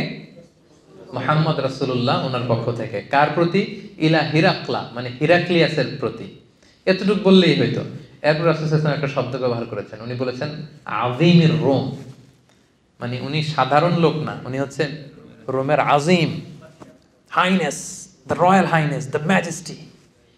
আপনি দেখবেন যে কেউ যদি কিং হয়, হ্যাঁ, কুইন হয় বা প্রেসিডেন্ট হয়, তাকে সম্মান করে এরকম বলতে হয় যে মাননীয়, মাননীয় প্রধানমন্ত্রী, তারপর মাননীয় রাষ্ট্রপতি, এরকম বলে না? রাসূল সাল্লাল্লাহু আলাইহি ওয়াসাল্লাম এই শব্দটা ব্যবহার করেছেন। কিন্তু হিরাক্লিয়াসের ধর্ম কি আমি ভাই? খ্রিস্ট ধর্ম, খ্রিস্টান ধর্মে খ্রিস্টান। তাহলে খ্রিস্টান একজন বাচ্চার কাছে চিঠি লিখতে যেও তাকে রেসপেক্ট করার কথা আল্লাহ রাসূল সাল্লাল্লাহু আলাইহি ওয়াসাল্লাম ভুলে যায় নাই। আল্লাহু আকবার, আল্লাহু আকবার। কি নবী আমরা পেয়েছি, যেইখানে যতটুকু সেন্সিবিলিটি থাকা দরকার ছিল, সিক্স সেন্সের পুরোটা কাজে লাগিয়ে তিনি দাওয়া কাজ করেছেন, মানুষকে গাইড করেছেন, মানুষকে এডুকেট করেছেন, ইনস্ট্রাক্ট করেছেন। মিন মুহাম্মদ রাসূলিল্লাহ ইলা হিরাকলা আযীমির রোম, মিন মুহাম্মদ রাসূলিল্লাহ ইলা হিরাকল, মুহাম্মদের পক্ষ থেকে হিরাক্লিয়াসের প্রতি, শেষ, খালাস। এরকম হইলে তো হইতো না। আযীমির রোম, রোমের the highness, the royal highness, the majesty, the king of Roman empire, Roman সাম্রাজ্যের কিং, সম্রাট হিরাক্লিয়াসের প্রতি। দেখেন রাসূল সাল্লাল্লাহু আলাইহি ওয়াসাল্লাম কিন্তু এই সম্মান দিতে ভুলে যান না। আমরা এটাতে অনেক মিসিং আছে, আমরা অন্যকে সম্মান দিতে চাই না। নিজে সম্মান পেতে হলে আগে কি করতে হবে? সম্মান দিতে হবে। অন্য ধর্মের, এমনকি তাদের বিরুদ্ধে একটা সময় যুদ্ধ হয়েছে, রোমানদের বিরুদ্ধে মুসলমানদের যুদ্ধ হয়েছে, পরবর্তীতে এটা ক্রুসেডের রূপ নিয়েছে। কিন্তু রাসূল সাল্লাল্লাহু আলাইহি ওয়াসাল্লাম যখন চিঠি লিখেছেন তাকে কিন্তু রেসপেক্ট দিতে রাসূল সাল্লাল্লাহু আলাইহি ওয়াসাল্লাম ভুল করেননি। So this is the lesson. এটা হচ্ছে আমাদের জন্য শিক্ষা যে আমরা অমুসলিমদের মধ্যে থেকে যারা সম্মানিত, এদেরকে সম্মানটা দিতে হবে। আরেকটা ছোট্ট উদাহরণ আমি দেই, যেটা ইবনে সাআদ, একজন বিখ্যাত ঐতিহাসিক, তার তবাকাত ইবনে সাআদের মধ্যে উনি উল্লেখ করেছেন। 3য় হিজরির কথা, উহুদের যুদ্ধ হবে। রাসূলুল্লাহ সাল্লাল্লাহু আলাইহি ওয়াসাল্লাম মদিনায় 3টা গোত্র, ইহুদি গোত্র ছিল। একটা হচ্ছে বনু কাইনুকা, আর একটা বনু নাদির, আর একটা বনু কুরাইজা। আপনারা ইতিহাস পড়লে প্রায় শুনবেন বনু কাইনুকা, বনু নাদির, বনু কুরাইজা, এই 3টা জিউস ট্রাইব ছিল। রাসূল সাল্লাল্লাহু আলাইহি ওয়াসাল্লাম ওদের সাথে চুক্তি করেছিলেন যে মদিনায় কেউ অ্যাটাক করলে, তোমাদেরকে অ্যাটাক করলেও আমরা তোমাদের সাথে শরীক হব, আমাদেরকে অ্যাটাক করলেও তোমরা শরীক হবা, সবাই মিলে মদিনা সেট করব। ডিসিশনটা সুন্দর না? এরা এগ্রি করেছে, এরা বলেছে ওকে। কিন্তু 3য় হিজরিতে 3000 সৈন্য নিয়ে যখন মক্কার কুরাইশরা মদিনায় অ্যাটাক করতে আসছে, এখন আর ইহুদিরা ঘর থেকে বেরোয় না। কথা কি এটা ছিল? কথা এটা ছিল? কথা কি ছিল? সবাই মিলে মদিনাকে প্রোটেক্ট করব, সেভ করব আমরা। এখন এরা কেউ বেরোয় না। রাসূল সাল্লাল্লাহু আলাইহি ওয়াসাল্লাম পড়ছেন বিভাগে, কি রে, চুক্তি করে এরা চুক্তি ভঙ্গ করে। এখন রাসূল সাল্লাল্লাহু আলাইহি ওয়াসাল্লাম ওনার ব্যাটালিয়নকে সাজালেন, 1000 মুসলিমকে নিয়ে বেরোলেন। কোনো ইহুদি বেরোয় না, সবাই চুক্তি ভঙ্গ করতেছে, একজন ইহুদি ছাড়া। নাম হচ্ছে মুখাইরিক। কি নাম? মুখাইরিক। সে তলোয়ার নিয়ে, ঘোড়া নিয়ে বেরোইতেছে, আর প্রত্যেক গোত্রপতির কাছে যাই বলে, এই ইহুদিরা তোমরা না মুহাম্মদের সাথে চুক্তি করছো, সবাই মিলে বাঁচাবা। এরা কেউ এই অজুহাত দেয়, কেউ ওইটা দেয়, কেউ কয় এই সমস্যা ওই সমস্যা। তো সে বলে তোমাদের যার যত সমস্যা থাক, আমি মুখাইরিক, আমার ওয়াদা আমি রাখবো। ঘোড়সাওয়ার হয়ে বেরিয়ে গেলেন। আর ছেলে মেয়েদেরকে বললেন, আমি যদি মারা যাই এই যুদ্ধে, আমার সম্পদ তোরা পাবি না, মুহাম্মদ পাবে, সে যা মনে চায় তাই করবে। সুবহানাল্লাহ। সে ইহুদের যুদ্ধে গেল, বীর বেশে সে লড়াই করতে করতে করতে করতে সে সেখানে নিহত হলো। রাসূলুল্লাহ সাল্লাল্লাহু আলাইহি ওয়াসাল্লামের কাছে সংবাদ পৌঁছানো হলো যে রাসূলুল্লাহ, কোনো ইহুদিরা ঘর থেকে বের হয় নাই মদিনাকে প্রোটেক্ট করার জন্য, এক্সেপ্ট মুখাইরিক, এই যে তার লাশ, সে নিহত হয়েছে। রাসূলুল্লাহ সাল্লাল্লাহু আলাইহি ওয়াসাল্লাম তার লাশের সামনে যে সম্মান দেখালেন, তিনি বললেন, মুখাইরিক খায়রু ইয়াহুদ, Mukhayriq is the best among the Jews. পৃথিবীতে যত ইহুদি হতে পারে, ইহুদি আছে, সকল ইহুদিদের মধ্যে শ্রেষ্ঠ ইহুদি হচ্ছে মুখাইরিক।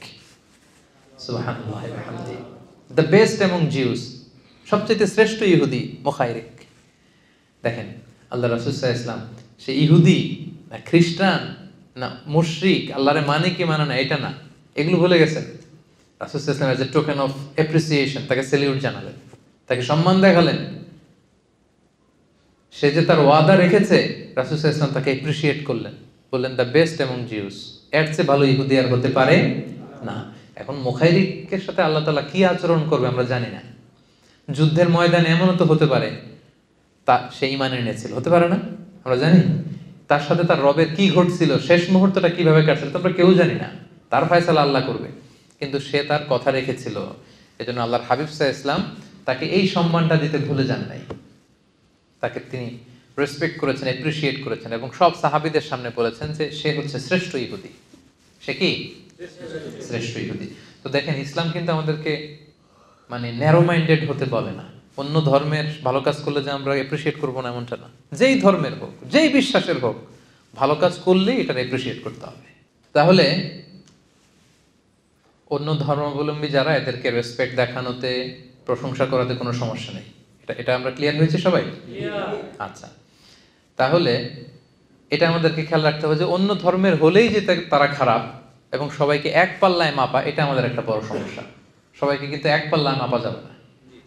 সিম্পল একটা উদাহরণ দিয়ে যদি আমি আপনাকে বলি, আবু তালেব কি মুসলিম ছিল না মুশরিক? এটা উত্তর দিতে হবে সবাই, নাহলে বোঝা যাবে না। আবু তালেব রাসূল সাল্লাল্লাহু আলাইহি ওয়াসাল্লামের চাচা, মুসলিম না মুশরিক?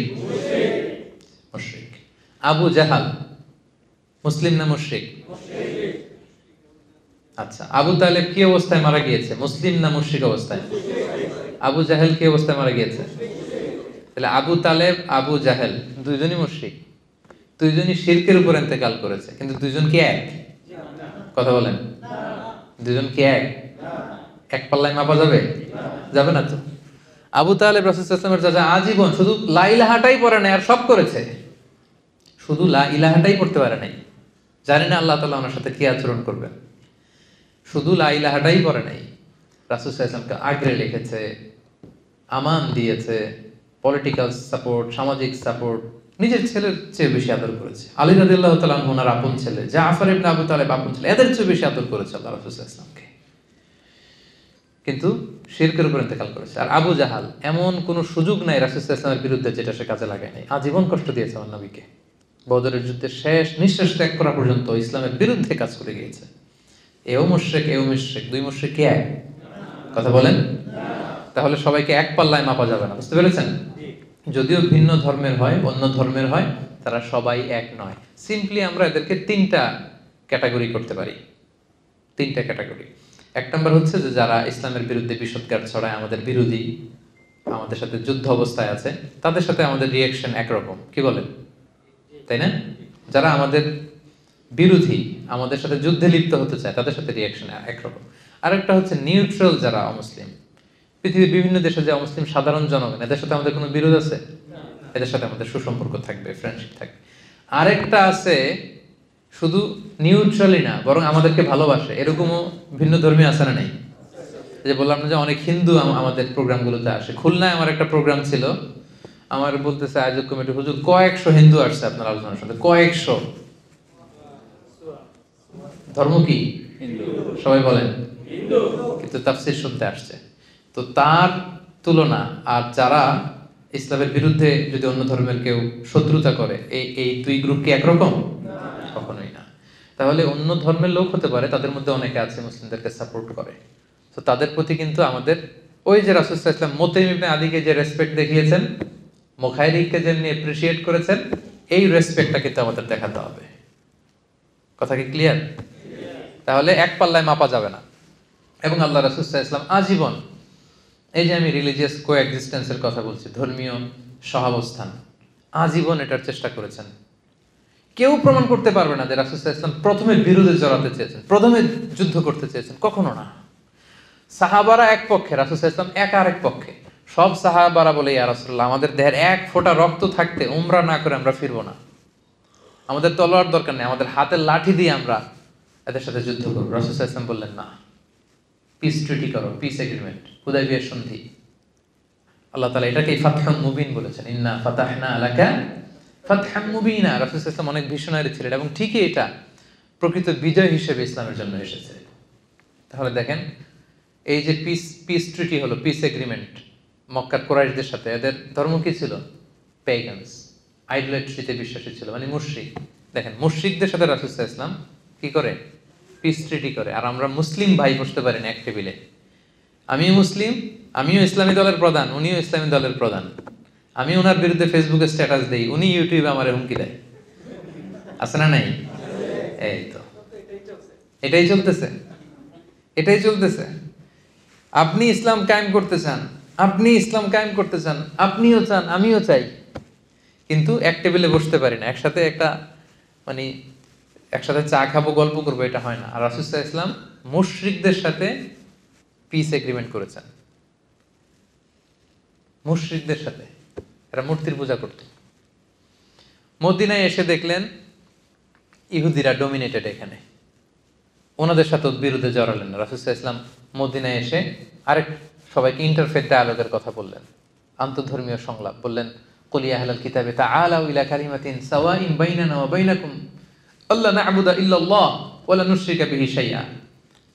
ইহুদিদেরকে বলল যে, ইহুদিরা আমাদের মধ্যে যে আনকমন ব্যাপারগুলো এগুলো বাদ দাও, কমন যেটা আছে আমাদের কমন গ্রাউন্ড, আসলে এটা নিয়ে একটু একসাথে বসি। তোমাদের নবী মুসা, উনি তো এক আল্লাহর কথা বলতো। খ্রিস্টানদেরকে বলেছেন জেসাস খ্রাইস্ট, যিশু খ্রিস্ট এক আল্লাহর কথা বলতো, আমি তো ওই এক আল্লাহর কথাই বলি। আসলে এই এক আল্লাহর প্রসঙ্গটাকে সামনে রেখে একসাথে একটু বসি। তাআলাউ ইলা কালিমাতিন সাওয়াইন বাইনানা ওয়া বাইনাকুম। শুধু এখানেই না, এই যে এসেন্স অফ রিলিজিয়ন, রাসূল সাল্লাল্লাহু আলাইহি ওয়াসাল্লাম বোঝাতে চাইলেন যে যেই বিষয়টাতে আমরা সবাই এক, তোমরাও এক, same to Musa, same to Jesus, same to me, তাওহীদ, আসলে এটাতে আমরা একত্রিত হই। তার মানে কি বোঝা গেল? রাসূল সাল্লাল্লাহু আলাইহি ওয়াসাল্লাম কি বিরোধ করতে চেয়েছেন না মিলেমিশে থাকতে চেয়েছেন? মিলেমিশে। এরপরে এখানে তিনি অ্যালায়েন্স করলেন ইহুদিদের সাথে, কোয়ালিশন করলেন, যেটাকে মদিনা চার্টার বলে। মদিনা সনদ নাম শুনছেন না আপনারা? মদিনা সনদ কি মুসলমানদের মধ্যে হয়েছিল নাকি? হ্যাঁ, কারা ছিল এখানে? মুসলিমরা ছিল, মুশরিকরা ছিল, ইহুদিরা ছিল এখানে। এবং এত সুন্দর, গোটা বিশ্বকে, মানে দ্বিতীয় নজির নাই এই চার্টার থেকে, গোটা বিশ্বের এই হিউম্যান চার্টার, এই ডিক্লারেশন, ওই ডিক্লারেশন, নিয়ম কানুন, সব এগুলো রাসূল সাল্লাল্লাহু আলাইহি ওয়াসাল্লামের এখান থেকে কপি করা। এমনভাবে তিনি ধারা সাজিয়েছেন যে সবাই মিলে মদিনাকে প্রোটেক্ট করব। মালয়েশিয়ার যে নিয়ম, সাতু মালয়েশিয়া, মালয়েশিয়ার স্লোগানটার নাম কি?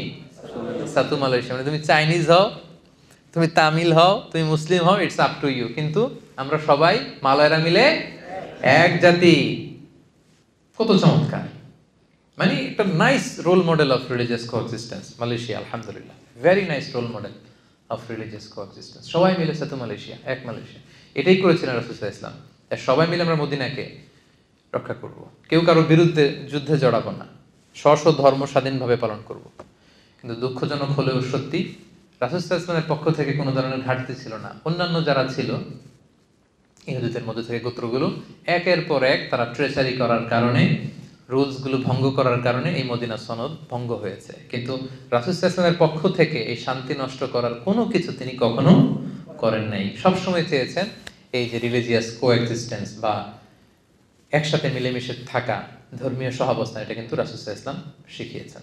সর্বশেষ কথা, শেষ কথা বলি, শেষ পয়েন্টটা আমাদের ছিল, সেটা হচ্ছে মুসলিম ল্যান্ডে অমুসলিম সংখ্যালঘুদের অধিকার। আরবিটা বলবো না, শুধু বাংলা হাদিস দুটা বলি। দেশ মুসলিম, এখানে যদি সংখ্যালঘু অন্য ধর্মের হিন্দু থাকে, বৌদ্ধ থাকে, তাদের রাইটের ব্যাপারে দেখেন ইসলাম কতটা ভয়ঙ্কর হুঁশিয়ারি দিয়েছে। আল্লাহ রাসূল সাল্লাল্লাহু আলাইহি ওয়াসাল্লাম বলেন, হাদিসটা সহিহ, যে কেউ যদি কোনো সংখ্যালঘুর উপর অত্যাচার করে, তার উপর জুলুম করে, সে যেটার প্রাপ্য এটা থেকে যদি কেউ বঞ্চিত করে, তাহলে কিয়ামতের ময়দানে আমি রাসূল সাল্লাল্লাহু আলাইহি ওয়াসাল্লাম তার পক্ষে, ওই মুসলিমের বিপক্ষে বাদী হয়ে আল্লাহর কোর্টে দাঁড়াবো। সুবহানাল্লাহ পড়তে বললেন না?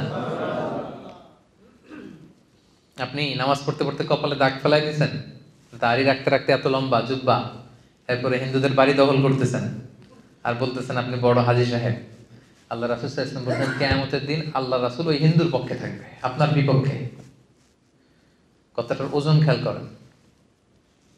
বাংলাদেশে কিন্তু এরকম হয়, ক্ষমতার দাপটে হিন্দুদের বাড়ি দখল করে, জমি দখল করে, সংখ্যালঘুদের উপর অত্যাচার করে। হ্যাঁ, আছে না এরকম?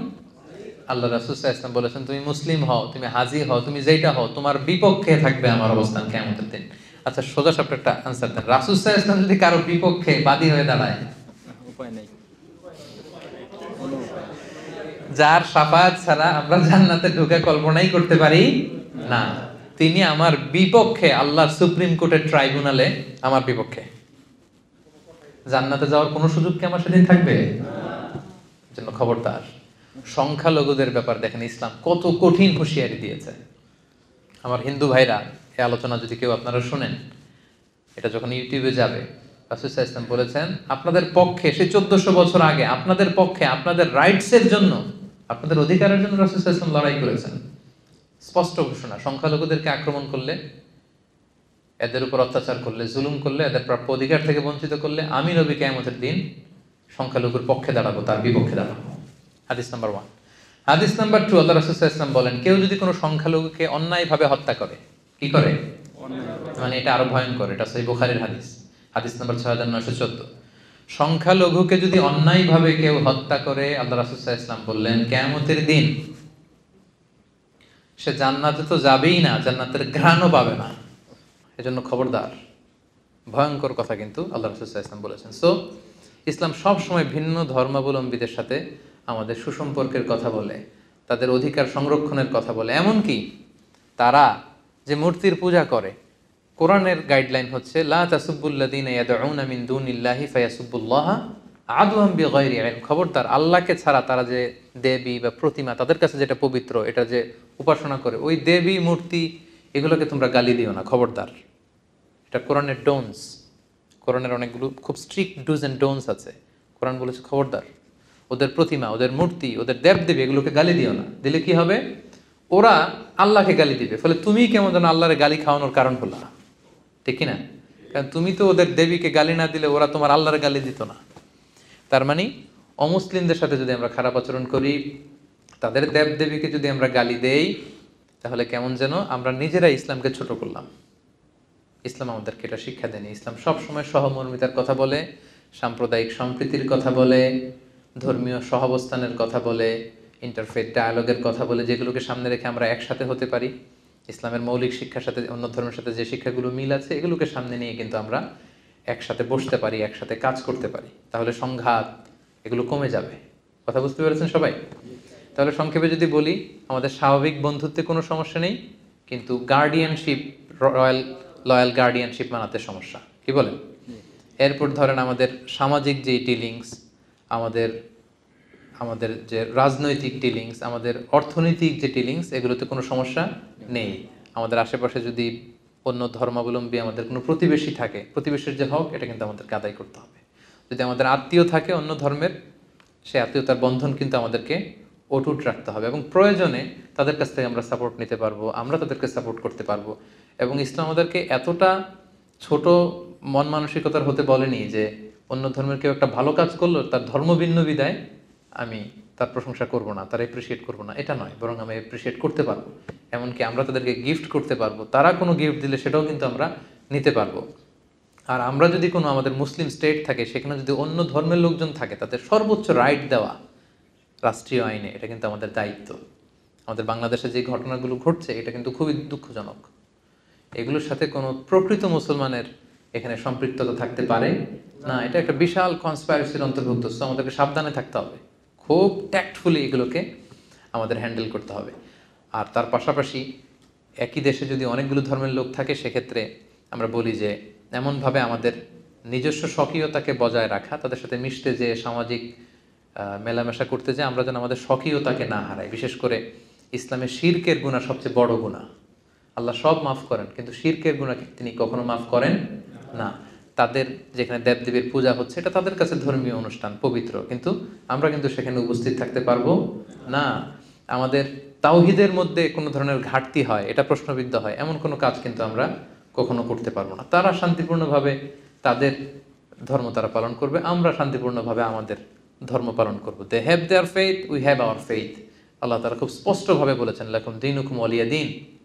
তারা তাদের ধর্ম সুন্দরভাবে পালন করবে, আমরা আমাদের ধর্ম সুন্দরভাবে পালন করব। এবং এটাই হচ্ছে ইসলামের সাম্প্রদায়িক সম্প্রীতির শিক্ষা। ইসলাম সবসময় আমাদেরকে অন্য ধর্মের প্রতি শ্রদ্ধাশীল হতে বলে এবং ধর্মীয় সহাবস্থানের কথা বলে, মিলেমিশে একসাথে থাকবার কথা বলে। ইসলাম কখনোই দাঙ্গা, হাঙ্গামা, বিরোধ এগুলোতে কখনো জড়ানোর ব্যাপারে কিন্তু আমাদেরকে উৎসাহিত করে না। And this is the true essence of Islam.